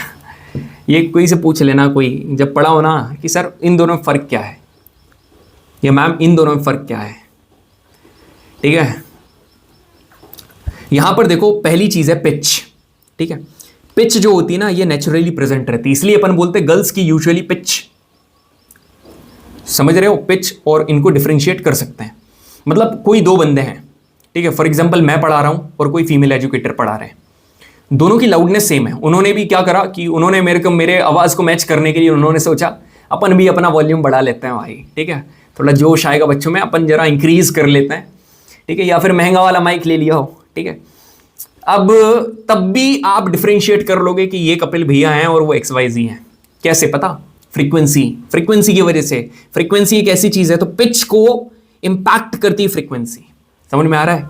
जितनी पतली आवाज उतनी ज्यादा frequency, female educator would have high frequency, और जितनी डीप वॉइस, कड़क वॉइस, उनकी फ्रीक्वेंसी कम, ठीक है।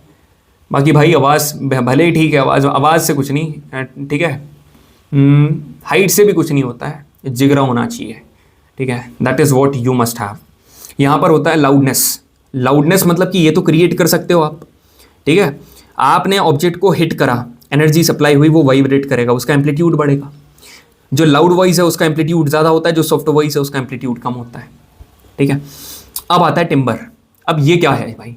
अब पिच भी सेम है, लाउडनेस भी सेम है, ठीक है, पिच भी सेम है, लाउडनेस भी सेम है, फिर क्या करोगे यार? नरेंद्र भैया भी आ गए साइड में, दोनों पढ़ाने लगे। अब भाई लौंडे हैं दोनों, फ्रीक्वेंसी भी मान के चलो, ठीक है भाई, डीप वॉइस है, फ्रीक्वेंसी सेम हो गई, उन्होंने भी लाउडनेस उठा लिया थोड़ा, एम्पलीट्यूड भी सेम कर लिया, but there is a particular quality of sound, ठीक है, वो चीज़ डिस्टिंग्विश करेगी कि ये कपिल भैया है, ये नरेंद्र भैया है, ठीक है। अब आप ये मत बोलना भाई नरेंद्र सर की क्वालिटी ऑफ साउंड काफ़ी अच्छी है मेरे से, ठीक है। क्वालिटी ऑफ साउंड, अब distinguish different sound producing object even they have same pitch and loudness. Even though same pitch और लाउडनेस है, तब भी आप डिस्टिंग्विश कर सकते हो, काहे की वजह से? टिम्बर की वजह से। आखिरी में आता है इंटेंसिटी। What is intensity? कितनी अमाउंट ऑफ साउंड एनर्जी एक पर यूनिट एरिया में ट्रेवल कर रही है पर यूनिट टाइम के साथ, इसको बोलते हैं साउंड। और ये डिपेंड करती है लाउडनेस के ऊपर। Loudness depends upon intensity, loudness intensity के ऊपर डिपेंड करती है, और ये डिस्टेंस के ऊपर डिपेंड करती है। Amount of sound energy passing through per unit area per unit time, इसको बोलेंगे intensity, and it is associated with loudness. Clear है? यहां सर आपने नाम क्यों लिख रखा है कपिल भैया? देख नहीं रहे हो? इतना इंपॉर्टेंट है भाई, ये कॉपीराइट लेना पड़ेगा इसका, नहीं तो किसी ने उठा कर डाल दिया और नीचे अपना लोगो लगा लिया, फिर कोई नहीं भाई, 4 पैसे ही कमा लेने दो। यहां पर देखो, एक चीज बताऊं मैं आपको, आपके नोट्स हैं, आपके नोट्स में आप क्या सिर्फ अपना नाम ही लिखते हो क्या? या खाली छोड़ देते हो या बहुत सारी चीज़ें लिखते हो? यार सर क्या बात कर रहे हो, एनडी की तैयारी कर रहे हैं, जीएडी में कितने सारे सब्जेक्ट हैं, फिजिक्स, केमिस्ट्री, बायो, यहाँ पर कितने सारे हो गए, तो मल्टीपल चीज़ें लिखेंगे sir, we will write several stuff there, ठीक है, मल्टीपल चीज़ें लिखेंगे। तो नोट का मतलब होता है साउंड ऑफ सेवरल फ्रीक्वेंसी का साउंड, दिस द ट्रिक। और टोन मतलब सिंगल फ्रीक्वेंसी। समझदार इंसान सिर्फ नोट को याद करेगा, टोन उसको ऑटोमेटिक याद आ जाएगा, ठीक है। एक क्वेश्चन दूं दिमाग स्ट्राइकिंग वाला, can 2 waves having same amplitude have different frequency? 2 wave जिनका सेम एम्पलीट्यूड है उनकी अलग अलग फ्रीक्वेंसी हो सकती है क्या? क्यों नहीं हो सकती, बताऊं ड्रॉ करके। आप एक बोलता, ये है सेम एम्पलीट्यूड, ये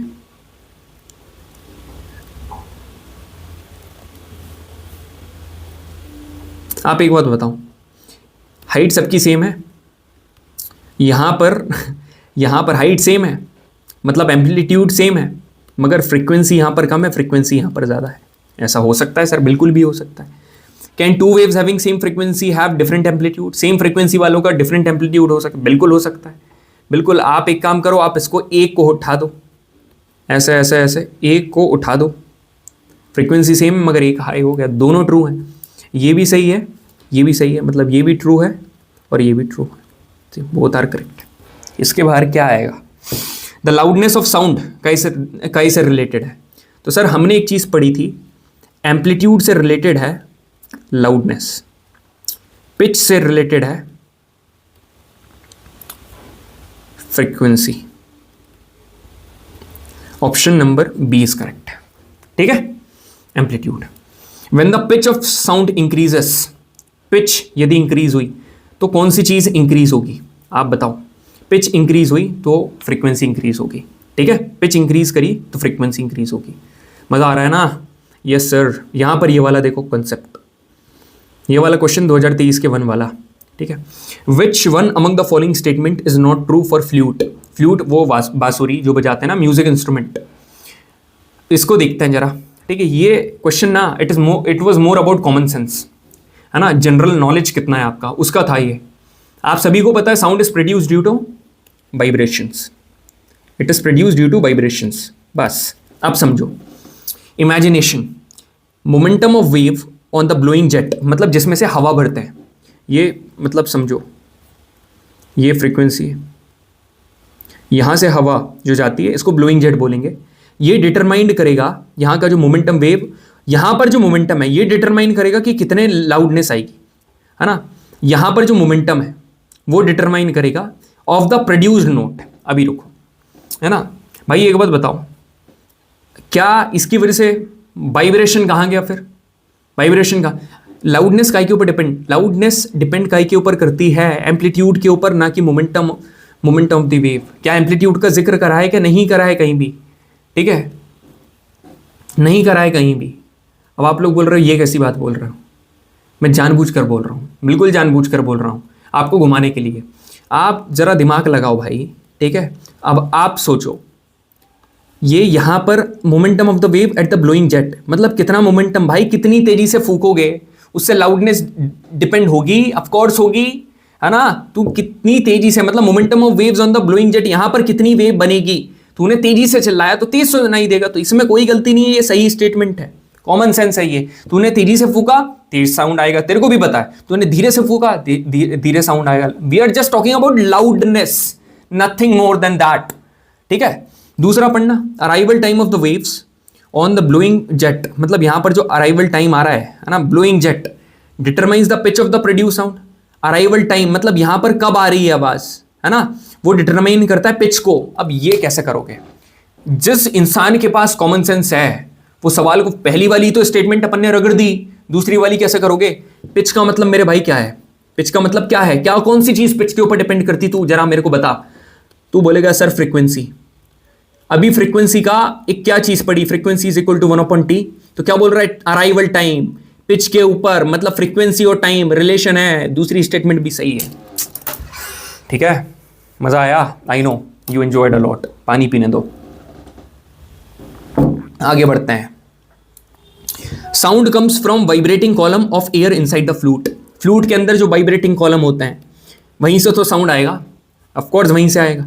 ऐसा आखिरी वाली स्टेटमेंट क्या है जो कि गलत है? भाई ये बाहर से भी बोल रहा है, कॉमन सेंस लगाओ भाई, बाहर से कहां से आवाज आ जाएगी यार? एक कॉमन सेंस होता है ना, ये स्टेटमेंट गलत है। Option number D is correct, ठीक है। आगे बढ़ते हैं। The speed of a body that has match number more than 1, ठीक है। मैच नंबर पता क्या होता है ना? मैच नंबर होता है सुपरसोनिक वेव्स का। सुपरसोनिक वेव क्या होती है? सुपरसोनिक वेव होती हैं ऐसी वेव्स जिसकी स्पीड, जो साउंड की जो स्पीड है वो उससे ज्यादा हो, उसको सुपरसोनिक बोलता है।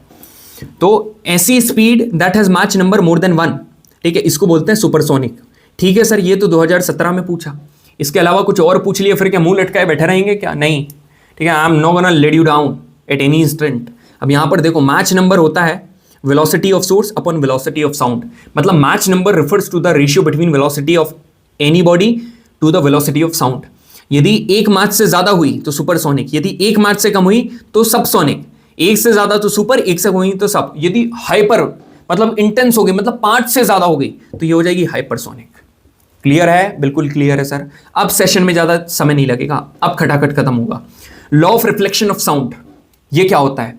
Law of reflection of sound पता क्या होता है? ये इंसिडेंट साउंड आया, ये अब ये क्या होगा, ये रिफ्लेक्ट होगा, ये इंसिडेंट साउंड वेव बनी, ये यहां पर रिफ्लेक्टेड साउंड वेव बनी, ठीक है।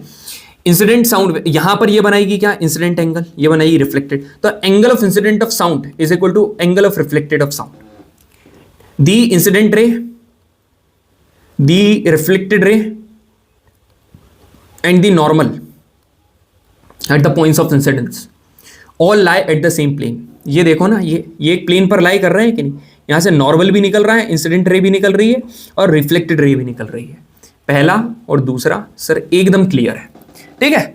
अब यहां पर देखो, ये वाला क्वेश्चन 2018 के पहले, which of the following statements about electromagnetic waves, sound waves और वाटर वेव्स आर करेक्ट। आप फोकस करो साउंड वेव के ऊपर। दे एग्जिबिट रिफ्लेक्शन, क्या ये रिफ्लेक्शन करती हैं, क्यों नहीं करेंगी भाई, करेंगी। They carry energy, sound waves बिना एनर्जी के कैसे भाई, अपन ने अभी पढ़ा तो था, एक्सटर्नल एनर्जी चाहिए, पुश चाहिए, बिल्कुल एनर्जी कैरी करती। दे एग्जर्ट प्रेशर, भाई अभी कंप्रेशन और रेयरफेक्शन तो पढ़ा, कहीं पर प्रेशर ज्यादा कहीं पर कम करती हैं। They can travel in vacuum, क्या कर सकती है क्या वैक्यूम में ट्रेवल, कभी जीवन में नहीं कर सकती हैं। इस तरीके से सवाल को डिकोड, 3 कंसेप्ट लगे, 3, ठीक है, 3 कंसेप्ट में सवाल टूट गया। क्या प्यारा सवाल था। कौन सा ऑप्शन सही है, option number A is correct. This is the beauty of question, जिसके ऊपर मैं फोकस करता हूं, this is the quality of question, ठीक है, जिसके ऊपर आपको भी फोकस करना चाहिए। अब बढ़ते हैं यहां पर, ये भाई कौन है he is one of my friends, Samarth Nayak. अब तुम सोच रहे हो ये क्या डाला, why do you always just include your friends here, ठीक है, आप हमेशा उनको क्यों, अभी आपने देखा ऑल इंडिया रैंक 18 को आप लेकर आ गए, आप यहाँ पर इनको लेकर आ गए। भाई एक बात बताओ, दूसरे लोग, यदि मैं चाहता तो यहाँ पर कोई भी कैरेक्टर या कोई भी मॉडल को यहाँ पर रख लेता, उससे बेटर है अपने लोगों को लेकर आओ ना, वो actually there with you in your difficult time, who are there to appreciate you when you are doing great, who are ready to push you there when you are going down, ठीक है, who are never going to take their step backward when you actually need them, ऐसे लोगों को लेकर आओ ना, ठीक है। तो he actually also has a very good achievement. Republic Day camp he went over there. He represented our state in NCC. तो यहाँ पर क्या करने गए भैया, ठीक है, ही सीनियर टू मी, क्या करने गए ये मैं भी सोच रहा हूँ। अब तुम सोच रहे हो कि ये तो आपको पता होना चाहिए ना, ये यहाँ पर क्या करने गए। अब ये कुछ भी करने गए हैं बढ़िया हाथ फैलाकर, ठीक है। अब फॉर एग्जाम्पल इन्होंने कुछ भी चिल्लाया है ना, इन्होंने एकदम रोर करा। अब जरा अपना भी प्रमोशन करवा लेते हैं इनसे, ठीक है, इन्होंने रोर करा, ठीक है, रोर एनडीए चिल्लाया, तो इनकी आवाज़ गई यहाँ पर, ठीक है, एकदम इनकी आवाज़ यहाँ गई, यहाँ गई, यहाँ गई। So the sound wave that came out of his mouth is gonna come back again and again and the complete sound is gonna come back, same sound वापस आएगा। क्यों पता, क्योंकि यहाँ पर एक चीज़ हुई जिसको प्यारी सी भाषा में बोलते हैं एको, ईको नहीं होता, ये एको, ठीक है। अब कंसेप्ट पढ़े क्या होता है, भैया को साइड में रख के यहाँ पर देखो, the phenomena of hearing back your own sound, खुद की आवाज दोबारा सुनना बार बार, मल्टीपल रिफ्लेक्शन की वजह से आप एक से ज्यादा बार ये साउंड सुनाई दे सकता है। उन्होंने चिल्लाया roar NDA, roar NDA, roar NDA, ऐसे कर करके बार बार, तो यहां पर फुल वर्ड रिपीट होगा दोबारा, बार बार बार बार बार बार एक टाइम इंटरवल के साथ। मिनिमम डिस्टेंस कितना चाहिए, मतलब मिनिमम डिस्टेंस होना चाहिए 17.2 मीटर का, और मिनिमम टाइम इंटरवल जो 2 वर्ड के बीच में आएगा इट इज 0.1 सेकेंड मिनिमम, ठीक है। अब क्वेश्चन आता है कि जो एको है ये जल्दी कहां सुनाई देता है, गर्म दिन में या ठंडे दिन में। मैंने आपको पहले ही बता दिया था कि जो साउंड की स्पीड है, ठीक है, साउंड की स्पीड है वो कहां पर, टेम्परेचर बढ़ेगा, तूने बढ़ा दिया टेम्परेचर, तो साउंड की स्पीड भी बढ़ा दे मेरे भाई। तो टेम्परेचर कब बढ़ेगा, हॉट डे में बढ़ेगा ना, गर्म दिन में, तो hot day is the correct answer. अब मैं आपको एक बढ़िया सी चीज बता रहा हूं, जो स्पीड होती है is equal to distance upon time होता है, you know it very well. इस साउंड को जाने में और आने में पूछ लिया, जब गया और आया, यहाँ पर डिस्टेंस था 10 मीटर, आवाज़ गई और आई, और टाइम कितना बोल दिया उसने, 2 सेकेंड। आप लोग क्या करोगे, 10/2, गलत। पता क्या होगा स्पीड यदि आपसे पूछेगा तो भाई एको के बारे में जब भी आपसे पूछेगा ना, एको, यहाँ पर क्वेश्चन कभी भी एको का पूछ लिया कि एको हो रहा है और स्पीड कितनी होगी, भाई जाना और आना, आवाज़ गई भी और वापस भी आई, आवाज़ गई और आई। जाने के लिए 10 मीटर प्लस आने के लिए 10 मीटर, 10 और 10 20/2, मतलब कि 10 metre per second is the answer. इसलिए speed is equal to 2D/t, है ना, डबल ऑफ डिस्टेंस। चाहो तो रट लो, चाहे तो कंसेप्ट पढ़ लो, दोनों चीज़ें बता देता हूँ मैं। अब ये क्या सीन है भाई, पूरा का पूरा ऑडिटोरियम आपको दिख रहा है यहाँ पर। Yes sir, we can see the auditorium here, something is good going on.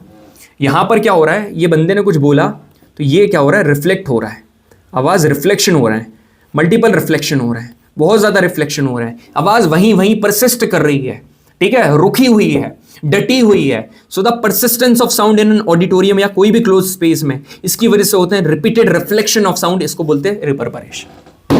This is called reverberation, ठीक है। इसकी सिर्फ टेल सुनाई देगी, ऊपर आपको पूरा रोर एंडी सुनाई दे रहा था ना, यहां सिर्फ रोर सुनाई देगा, धीरे धीरे करके कम हो जाएगा, ओनली टेल इज हर्ट।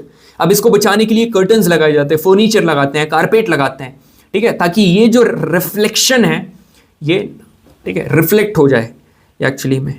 यहां से आगे बढ़े, the distance of a reflecting body can be determined by echo.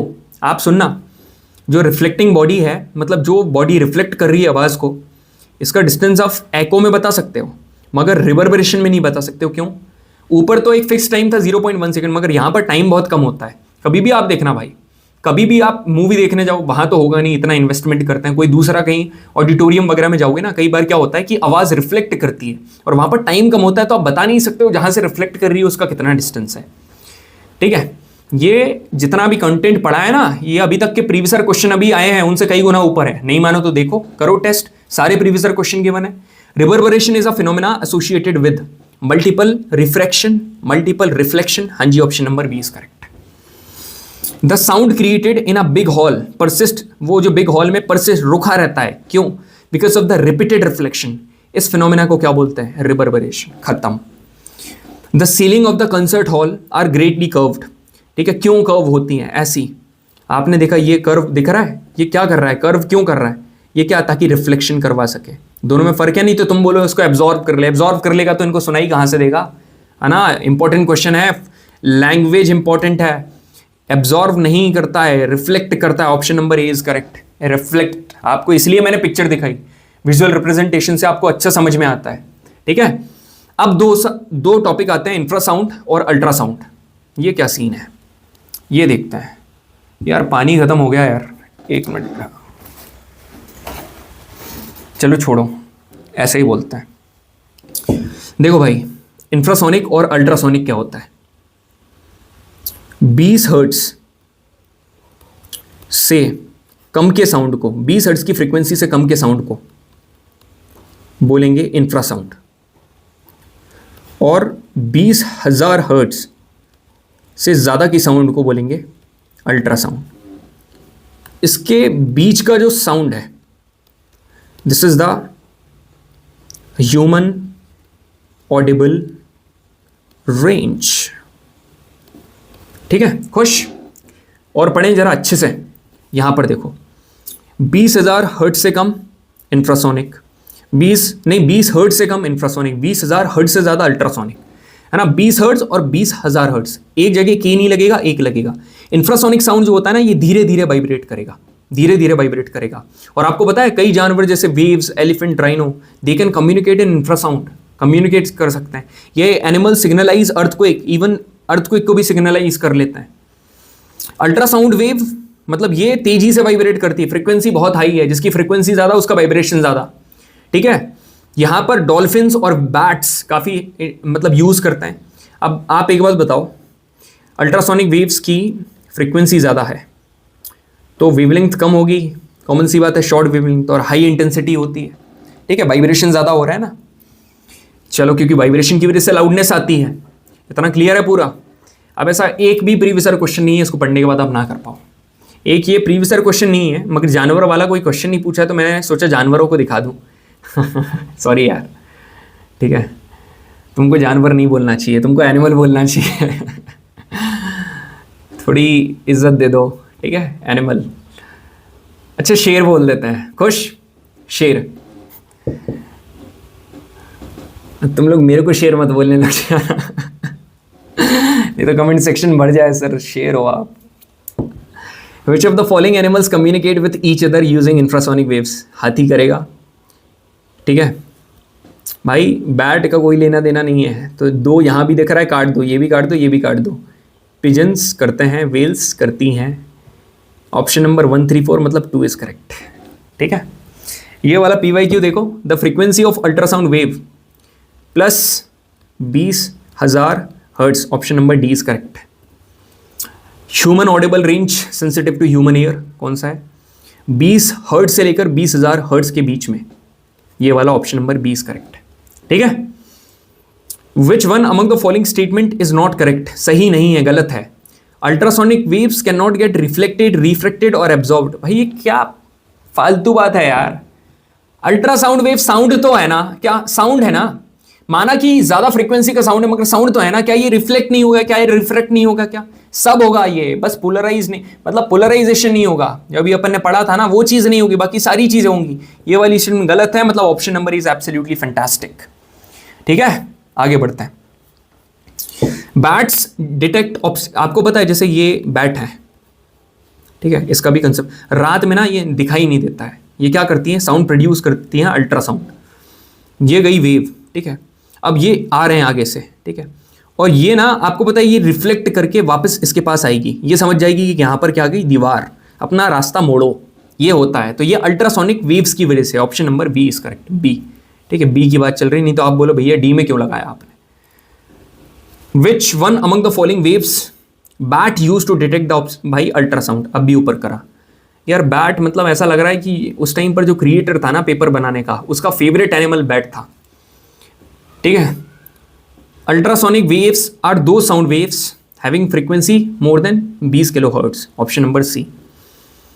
Bat can ascertain distance, direction, nature and size of the obstacle at night. बिल्कुल, जो बैट होती है उनको पता चल जाता है जो बीच में ऑब्स्टिकल आने वाला है उसकी दूरी कितनी है, डायरेक्शन क्या है, नेचर क्या है, और ये कैसे पॉसिबल होता है, due to the ultrasonic waves. कौन जनरेट करती है, बैट, ना कि डिस्टेंट। भाई दीवार तोड़ना करेगी, ऑब्स्टिकल तोड़ना करेगा, बैट करेगा, ऑप्शन नंबर ए।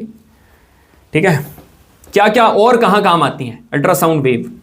भाई अल्ट्रासाउंड वेव्स बहुत जगह काम आती है, पता, जैसे कोई डिफेक्ट है, ये आपने कोई एक डब्बा रखा है ना, कुछ आप रिपेयर कर रहे हो, यहाँ पर अल्ट्रासाउंड वेव्स चला दी, ये गई, सीधी निकल गई, ये सीधी निकल गई, यहाँ पर एक क्या आ गया, डिफेक्ट आ गया।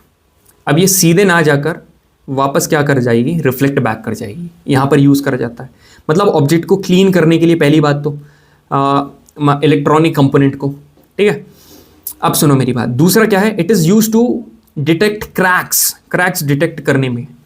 मतलब क्रैक जो अभी मैंने आपको बताया जो डिफेक्ट है, अल्ट्रासाउंड्स उसमें भेजी जाती है मेटल में, यदि कोई क्रैक होती है ना तो वो रिफ्लेक्ट बैक कर जाती है वहीं से जहाँ पर क्रैक डिटेक्ट हो सके कि यहाँ पर क्रैक है। अल्ट्रासाउंड वेव्स साउंड स्कैनर में भी यूज़ करी जाती है इंटरनल ऑर्गन्स की इमेज लेने के लिए। और अल्ट्रासोनिक आपने देखा होगा, अल्ट्रासोनिक सर्जरी वगैरह भी होती है। ठीक है, किडनीज वगैरह आपने देखा होगा, अल्ट्रासोनिक सर्जरी अपन बोलते हैं। तो ये सारी जगह यूज़ होता है कौन, अल्ट्रासाउंड वेव्स। अब आता है एक टॉपिक जिसका नाम है सोनार। सोनार का फुल फॉर्म क्या है, साउंड नेविगेशन एंड रेंजिंग। ठीक है, साउंड नेविगेशन एंड रेंजिंग, सोनार। अब मेरी बात ध्यान से सुनना, सोनार का काम क्या है भाई? एक तो ना ये गहराई पता करता है, एक जो बीच में कोई ऐसा ऑब्जेक्ट वगैरह हो ना वो पता करता है। कैसा है, यहाँ पर लगा है ट्रांसमीटर, ये यहाँ पर वेव्स भेजेगा। ठीक है, और यहाँ पर क्या होगा, इससे वेव्स रिसीव होंगी, यहाँ पर एक रिसीव होगा क्योंकि रिफ्लेक्ट करेंगी ना, ये उसको इलेक्ट्रिकल सिग्नल में चेंज करेगा। इसको पता चल जाएगा यहाँ से रिफ्लेक्ट हुई, मतलब यहाँ पर कुछ ना कुछ है, बीच में या तो कोई ऑब्स्टिकल है या तो यहाँ पर गहराई आ गई, डेप्थ जानने के लिए या ऑब्जेक्ट जानने के लिए। तो सोनार इज अ डिवाइस, 2022 में पूछा हुआ है, that is use to measure the distance of the under water object by the ship. मतलब ये जो शिप है, ठीक है, ये शिप है, इसके जो अंडर वाटर ऑब्जेक्ट्स हैं इनके बारे में जानने के लिए यूज करते हैं। तो कौन सी वेव यहाँ पर यूज होती है, अल्ट्रासोनिक वेव्स। ठीक है, इंफ्रा वगैरह नहीं। Sonar is mostly used by navigators use करते हैं पानी वगैरह में जो है। अब आखिरी टॉपिक आ गया भाई, ठीक है, put your seat belts on. बिल्कुल भी अपना कॉन्फिडेंस डाउन करने की जरूरत नहीं है। जिस तरीके से ये टाइम पास हो रहा है, मुझे भी टाइम पास मतलब कि ये है, मैं टाइम पास नहीं कर पा रहा हूँ, टाइम जा रहा है, the way time is passing, मैं ये बोल रहा हूँ। हाँ ठीक है, अब ये जो जा रहा है ना, उसी तरीके से आपका प्रेशर बढ़ रहा है, मेरे को पता है, एनडीए एग्जाम पास आ रहा है, मगर कोई बात नहीं यार, if you are following the right way definitely you are going to rock it that day. तो मेरी बात ध्यान से सुनो, यहां पर आपको एक क्लॉक दिख रही है, ये जो क्लॉक दिख रही है हैशटैग क्लॉक, ये इसका जो डंडा है ना, कौन सा, ये मिनट वाला, ये हर 60 मिनट के पीरियड में ये क्या करेगा, ये करेगा रिपीट, ये करेगा रिपीट। ऐसी कोई भी चीज़ एक फिक्स्ड पीरियड के बाद रिपीट होती हो और वो मोशन कर रही हो, उसको बोलते हैं periodic motion. A motion that repeat itself after equal interval of time is called periodic motion. For example minute hand and clock, जो कि हर 60 मिनट के बाद क्या होती है, रिपीट होती है। यहां पर आपने ये भी देखा होगा, ये भी रिपीट हो रहा है, ये भी पढ़े, ये क्या होता है। Now we are going to talk about oscillatory motion. इधर हो गया, इधर गया, इधर गया, इधर आया, ऑसिलेशन। ठीक है, ऑसिलेटरी मोशन पता क्या हो है, एक ऐसा मोशन इन बॉडी जो कि एक फिक्स टाइम पीरियड के बाद तो आ रहा है, ये भी रिपीट हो रहा है, मगर टू एंड फ्रो में, to and fro about a fixed position. Simple pendulum और मूवमेंट ऑफ स्प्रिंग। अब मेरी बात ध्यान से सुनो, जो पीरियडिक मोशन है उसमें सारी चीजें जाती हैं वो जो एक फिक्स्ड इंटरवल ऑफ टाइम या पीरियड के बाद रिपीट हो रही है। ऑसिलेटरी मोशन भी है, मगर इसमें सिर्फ टू एंड फ्रो है। तो आप ये बोल सकते हो कि all oscillatory motions are periodic motion, मगर सारे periodic motions are not oscillatory motion. जैसे अर्थ जो मूव कर रही है अराउंड द सन, जो अर्थ सन के अराउंड मूव कर रही है, एक पीरियड में मूव कर रही है, but it is not oscillatory. क्या ये टू एंड फ्रो में कर रही है? नहीं, इसलिए ऑसिलेटरी नहीं है। This is called clarity in the concept. सवाल भी ठोकेंगे, अब भी रोको आप। अब देखते हैं सिंपल पेंडुलम। सिंपल पेंडुलम क्या सीन है भाई, ये है रोप, इसकी कुछ ना कुछ क्या होती है, लेंथ होती है, नीचे ये लगा हुआ है, इसको बोलेंगे बॉब। ये ऐसा मूव करेगा, कभी ये इधर आ जाएगा, कभी ये इधर आ जाएगा, इधर इधर। जो इसकी रियल पोजीशन है, मीन पोजीशन, वो क्या है, ये मीन पोजीशन। ठीक है, और ये ऊपर वाली पोजीशन। अब मेरी बात ध्यान से सुनो, इसका एक फिक्स्ड टाइम पीरियड है जिसमें ये बार बार ऐसे घूमेगा, है ना। वो जो टाइम पीरियड है ना, उसको बोलते हैं 2π√L/g। ये चीज़ भाई बहुत इंपॉर्टेंट है, बहुत बहुत बहुत, मतलब बहुत ही ज़्यादा इंपॉर्टेंट है ना, बहुत ज़्यादा इंपॉर्टेंट है ये।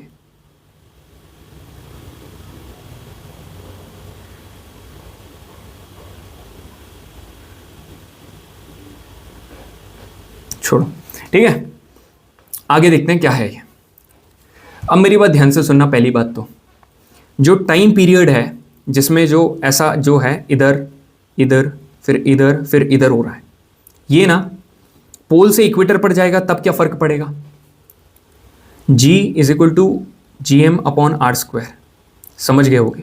रेडियस बढ़ेगी तब क्या पड़ेगा, रेडियस कम होगी तब क्या पड़ेगा, बताने की जरूरत नहीं है, ग्रेविटेशन में बता दिया था। अब मेरी बात ध्यान से सुनो, टेम्परेचर जब बढ़ेगा तो लेंथ बढ़ेगी, है ना। टेम्परेचर बढ़ेगा तो लेंथ बढ़ेगी, और लेंथ बढ़ेगी तो टाइम पीरियड बढ़ेगा, लेंथ बढ़ेगी तो टाइम पीरियड बढ़ेगा। ठीक है, क्लियर है? बिल्कुल सर क्लियर है। इसको ऊपर भी ले जाना, डायरेक्टली प्रोपोर्शनल कर देना। मास ऊपर नीचे करा बॉब का तो कोई भी चेंज नहीं आने वाला है। This is very important line, very very important line. तो काई के ऊपर डिपेंड कर रहा है, पोल से इक्वेटर ले जा रहे हैं तब टेम्परेचर के ऊपर, मतलब लेंथ मेजरली लेंथ के ऊपर, और मास के ऊपर नहीं कर रहा है। तो याद क्या करना है, लेंथ के ऊपर कर रहा है, मास के ऊपर नहीं कर रहा है, ये चीज़ याद रखनी है। ठीक है, सवाल करते हैं, ठोकते हैं। Time period of oscillation of simple pendulum जिसकी लेंथ L है और टाइम T है, if the length is increased as 4L, है ना, लेंथ कितनी कर दी भाई, 4L कर दी है, and mass of the bob is 2m, then क्या होगा। तो यहाँ पर क्या था, 2π√L/g, ये T था। तो अब आप क्या करोगे, इसको 4L कर दो। अब ग्रेविटी है तो इसमें मास लिखना, अरे भाई क्यों लिख रहा है, मास के ऊपर तो डिपेंड ही नहीं करता, तो बस इसको g लिख दे, √2π। अंडर रूट से ये बाहर आएगा तो ये कितना हो जाएगा, 2 टाइम्स ऑफ 2π√L/g, और ये क्या है, ये T था, मतलब 2 times of T। Option number B is correct. ठीक है, ये वाला क्वेश्चन देखना। If the T is the time period of an oscillating pendulum, एक पेंडुलम है, ठीक है, उसका T is the time period, तो कौन सी स्टेटमेंट सही नहीं है। The motion repeats after time T only once, क्या फालतू बात हो रही है भाई, बस एक ही बार ऐसा करके इधर आएगा क्या? वो जो घर पे घड़ी लगी होती है वो क्या बस एक ही बार ऐसा वो जो बना होता है ऐसा करके एक ही बार आता है क्या? कितनी बार आता है? कई रिपीट होता है ना, दैट मोशन रिपीट्स इटसेल्फ। ये बी सही है, ऑप्शन जो ए है ये स्टेटमेंट गलत है, मतलब ऑप्शन नंबर ए सही है। ठीक है, ऑप्शन नंबर ए सही है। यहां पर क्या बोल रहा है, which among the following happens when a swing rises to a certain height from its rest position. ये रेस्ट पोजीशन है, इससे कहां पर जा रही है? हाइट पे, मतलब हाइट बढ़ रही है, मतलब पोटेंशियल एनर्जी बढ़ रही है। क्यों? क्योंकि potential energy is the energy which is possessed due to height और डिस्टेंस।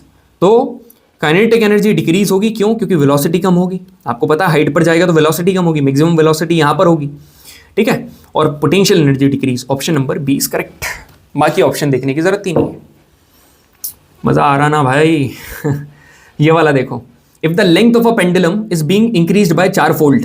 भाई लेंथ बढ़ा दी 4 से, तो कॉमन सेंस है यार, √4 होगा तो यहां पर 2 हो जाएगा। तो increase by factor of 2 to its initial value. Option number D is correct. Time बढ़ जाएगा। अब यहां देखो, ये क्वेश्चन क्या है, ये थोड़ा हल्का सा हटके है, ये मैं करवा देता हूं। टाइम पीरियड एल, वो length L, time period T, mass क्या कर दिया? डबल कर दिया, जिससे कोई फर्क नहीं पड़ने वाला है। और लेंथ क्या कर दी? हाफ कर दी। अब लेंथ हाफ कर दी, अब क्या करोगे? 2 पाई, लेंथ हाफ कर दी मतलब L/2 और ये T, ये क्या बनेगा? 2 पाई √ L/2T हो जाएगा। तो ये 1/√2 हो गया ना। तो ये तो पूरा टाइम है, इसको कैसे लिखोगे? 1/√2 मल्टीप्लाई बाई 2 पाई L/T। क्यों लिख रहा हूँ भाई? यहाँ पर G आएगा ना, G। तो ये क्या है? टाइम पीरियड, मतलब time upon √2। Option number B एकदम आसान है। ठीक है, अब आपको एक चीज बता रहा हूं, ध्यान से सुनना। जो बॉब था, यहां पर आकर जब वो ऊपर से नीचे आएगा तो इस पॉइंट पर आकर उसकी जो वेलोसिटी है ये क्या होगी? मैक्सिमम होगी। जहां पर वेलोसिटी मैक्सिमम है वहां पर एक्सेलरेशन 0 होगा, यहां पर वेलोसिटी 0 होगी और एक्सेलरेशन मैक्सिमम होगा। ये याद रखना। ठीक है, ये मीन पोजीशन और एक्सट्रीम पोजीशन मतलब ऊपर वाली।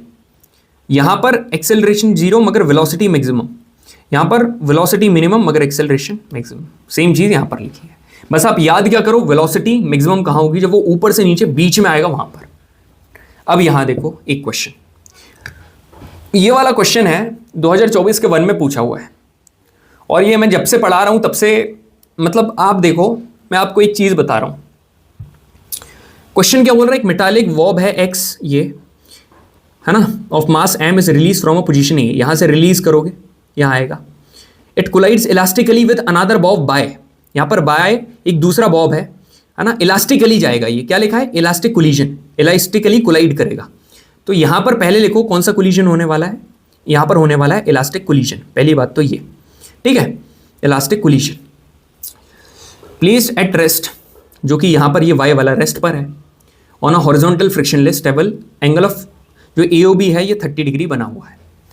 अब बोल रहा है यहां पर जो how high does the Bob X rise immediately after the collision, मतलब इससे टकराएगा कौन? ये X, ये ऑरेंज वाला। अब X और कितनी हाइट पर जाएगा इससे टकराने के बाद, है ना। ये बोल रहा है same height as that of A on the other side of the same trajectory, मतलब दूसरे साइड यहां पर बोल रहा है half of the height, same height, या रुक जाएगा, है ना। अब कई लोग क्या बोलेंगे कि भैया ये चीज आई तो आपने ये कंटेंट डाल दिया। आपको एक बात बताऊं ना, जब से पढ़ाना शुरू करा है ना तब से इलास्टिक कोलिजन और इनइलास्टिक कोलिजन पढ़ाता हूं। एक बार ऐसा आपको भी पढ़ाया, यदि वर्क पावर एनर्जी की स्लाइड आपको याद हो तो ये पढ़ाया है। इलास्टिक कोलिजन में काइनेटिक एनर्जी कंजर्व रहती है ना, कंजर्व रहती kinetic energy, constant linear momentum conserve रहता है, टोटल एनर्जी कंजर्व रहती है। मतलब ये यहां पर आएगा ना, आप कॉमन सेंस लगाओ, मतलब सुनो सुनो सुनो, ये चीज है, ये कहां ड्रॉ करके बताऊं आपको, यहां ये चीज यहां से यहां आई और ये थोड़ा सा नीचे होना चाहिए, ये चीज यहां से यहां आई। तो आप एक बात बताओ, पोटेंशियल एनर्जी कम हो गई और काइनेटिक एनर्जी मैक्सिमम है, अब काइनेटिक एनर्जी यदि मैक्सिमम है, क्या इसके बाद और ये चलेगा क्या? नहीं भाई, वो तो पीक पे है, तो ये तो यहीं आकर रुक जाएगा। It will stop then and there, क्योंकि उससे टकराएगा।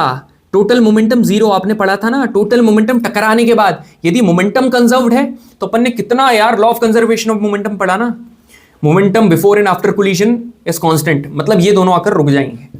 लोग टकराने के बाद अलग होता है ना, वैसे ही। तो अब यहां पर देखो, ध्यान से सुनो। तो since the bobs are identical, mass same है और कोलिजन इलास्टिक है, तो अब आपको नहीं पता तो अब पता कर लो।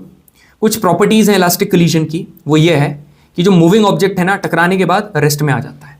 दूसरी क्या है, जो ऑब्जेक्ट रेस्ट में है, अब ये तो आपसे पूछा है अभी, फ्यूचर में ये पूछ ले, जो ऑब्जेक्ट रेस्ट में उसका क्या होगा, वाई वाले का पूछ ले। जो ऑब्जेक्ट रेस्ट में है ना, it will move with the velocity of the moving, मतलब जिस वेलोसिटी से एक्स मूव कर रहा था अब उससे वाई मूव करे।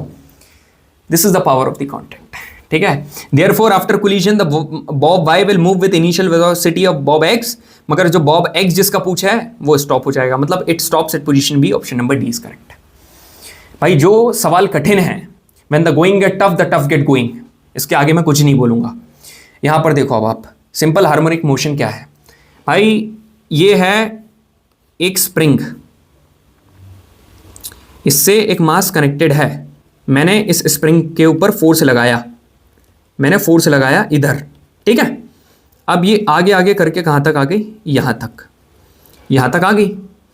अब जैसे ही मैंने इसको छोड़ा, ये पूरा फोर्स पूरी कोशिश करेगी कि मैं कहां पर आऊं, ये पूरी कोशिश करेगी वापस से इसी डायरेक्शन में आकर रीस्टोर होने के लिए,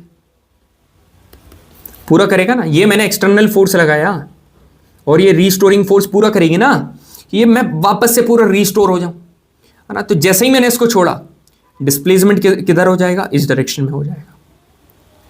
फोर्स लगाया था इधर, डिस्प्लेसमेंट हुआ इधर। जितना ज्यादा फोर्स लगाऊंगा उतनी तेजी से ये वापस डिस्प्लेस होगी। बिल्कुल सर। तो force is directly proportional to the displacement यदि एक्स कंसिडर कर रहे हैं तो, मगर ऑपोजिट डायरेक्शन में डिस्प्लेसमेंट वेक्टर क्वांटिटी है तो माइनस लगा दिया। प्रोपोर्शनल का साइन हटेगा तो एक कांस्टेंट लगा दो, माइनस के एक्स। ये क्या है, फोर्स का कांस्टेंट। आप सुनो, K is directly proportional to displacement, ये हटा तो के आ गया, फोर्स का कांस्टेंट जिसकी यूनिट है newton per metre. Acceleration of the body is directly proportional to displacement. क्यों पता, क्योंकि यार यहां पर जितना ज्यादा डिस्प्लेसमेंट उतना ज्यादा एक्सेलरेशन, जितना ज्यादा उतनी ज्यादा तो एक्सेलरेशन होगा ना। क्यों, आपको समझ में आया ऐसा क्यों है, मैं आपको बता रहा हूं। क्योंकि जितना ज्यादा फोर्स उतना ज्यादा एक्सेलरेशन, और जितना ज्यादा तूने उसको एक्सेलरेशन दिया उस तरफ, उतना ही तेजी से डिस्प्लेसमेंट होगा। बात खत्म। इतना डीप में नहीं पूछा अभी तक, सिंपल, और इसी को सिंपल हार्मोनिक मोशन बोलते हैं, ठीक है। सिंपल हार्मोनिक मोशन का टॉपिक है ये। अब क्या सीन है इसका, विच one of the following is an example of the force of the gravity of earth, मतलब जो अर्थ की ग्रेविटी फोर्स लगाती है ना ये पेंडुलम वाले बॉब के ऊपर, ये क्या है पता, this is the restoring force. और रीस्टोरिंग फोर्स ये एग्जाम्पल, ये जो सिंपल हार्मोनिक मोशन है ना, सिंपल हार्मोनिक मोशन, इसकी कैटेगरी में सिंपल पेंडुलम आता है, ठीक है, याद रखना। तो सारी कैरेक्टरिस्टिक आएंगी। अब यहां पर देखो, सिंपल हार्मोनिक मोशन के रिगार्डिंग कौन सी स्टेटमेंट सही है, 2021 का one, force acting is directly proportional to displacement, yes sir. From its mean position in the same direction, गलत, इन दी ऑपोजिट डायरेक्शन, मतलब minus. Option number B is correct, ठीक है। ये वाला क्वेश्चन क्या बोल रहा है, which one of the following statements regarding simple pendulum is correct. Simple pendulum has time period independent of amplitude, ठीक है। भाई एक बात मैं आपको बताऊं, जो इसका टाइम पीरियड इंडिपेंडेंट होता है, मतलब डिपेंड नहीं करता है, इंडिपेंडेंट ऑफ इट्स एम्पलीट्यूड, मगर ये जिस एम्पलीट्यूड के ऊपर डिपेंड नहीं करता है ना, ये एम्पलीट्यूड के ऊपर डिपेंड नहीं करता है। बताऊं क्यों, अब इसमें से ऑप्शन की छटाई करो। नेट फोर्स इज इंडिपेंडेंट, अभी अपन ने क्या पढ़ा, सिंपल पेंडुलम है तो उसमें एसएचएम का कॉन्सेप्ट लगेगा। यहां पर क्या है, net force on it's Bob is independent of the displacement, भाई डायरेक्टली प्रोपोर्शनल होता है, गलत है। ये क्या बोल रहा है, इंडिपेंडेंट ऑफ इट डिस्प्लेसमेंट, ये भी गलत है। तो यहां पर क्या बोल रहा है, for any amplitude because of the net force on the bob is always proportional to the displacement. या तो कोई भी एम्पलीट्यूड के लिए ऐसा है, या छोटे वाले सिर्फ स्मॉल एम्पलीट्यूड के लिए ऐसा है। क्यों बताऊं? क्योंकि यदि वो ग्रेडियंट ज़्यादा हो जाएगा, यदि एंगल ज़्यादा हो जाएगा ना, फिर ये चीज़ पॉसिबल है ही नहीं। ठीक है, फिर ये चीज़ पॉसिबल है ही नहीं, इसलिए सिर्फ स्मॉल एम्पलीट्यूड के लिए होता है। ठीक है, आखिरी कंसेप्ट, आखिरी previous question. Beats is a phenomena that occurs when frequencies of two harmonic waves are. भाई जब दो हार्मोनिक वेव्स हैं जिनकी फ्रीक्वेंसीज लगभग सेम है, मगर लगभग, है ना, एकदम सेम इक्वल नहीं है, इक्वल नहीं है, लगभग सेम है, उसको तब जो साउंड प्रोड्यूस है उसको बीट्स बोलते हैं। This is called beat. बस ये था क्वेश्चन, आज तक रिपीट नहीं हुआ। मैं चाहता तो स्किप कर देता, मगर मेरे को था, पूरा करवाऊंगा। So gentleman, that was the revolution day 1। ठीक है, कैसा लगा जरा बता देना, किस तरीके से कंटेंट मिला आपको। केमिस्ट्री में फोड़ने वाले हैं भाई, we are all set for it. ठीक है, बताना how was the session. This is the ending of the session. जिसको जरूरत है उससे शेयर करो। बाकी views and likes are not going to impact my content, they are not going to my way of teaching. ठीक है, मज़ा आ गया पढ़ाकर, बहुत ही ज़्यादा मज़ा आया भाई। Thank you very much. जय हिंद।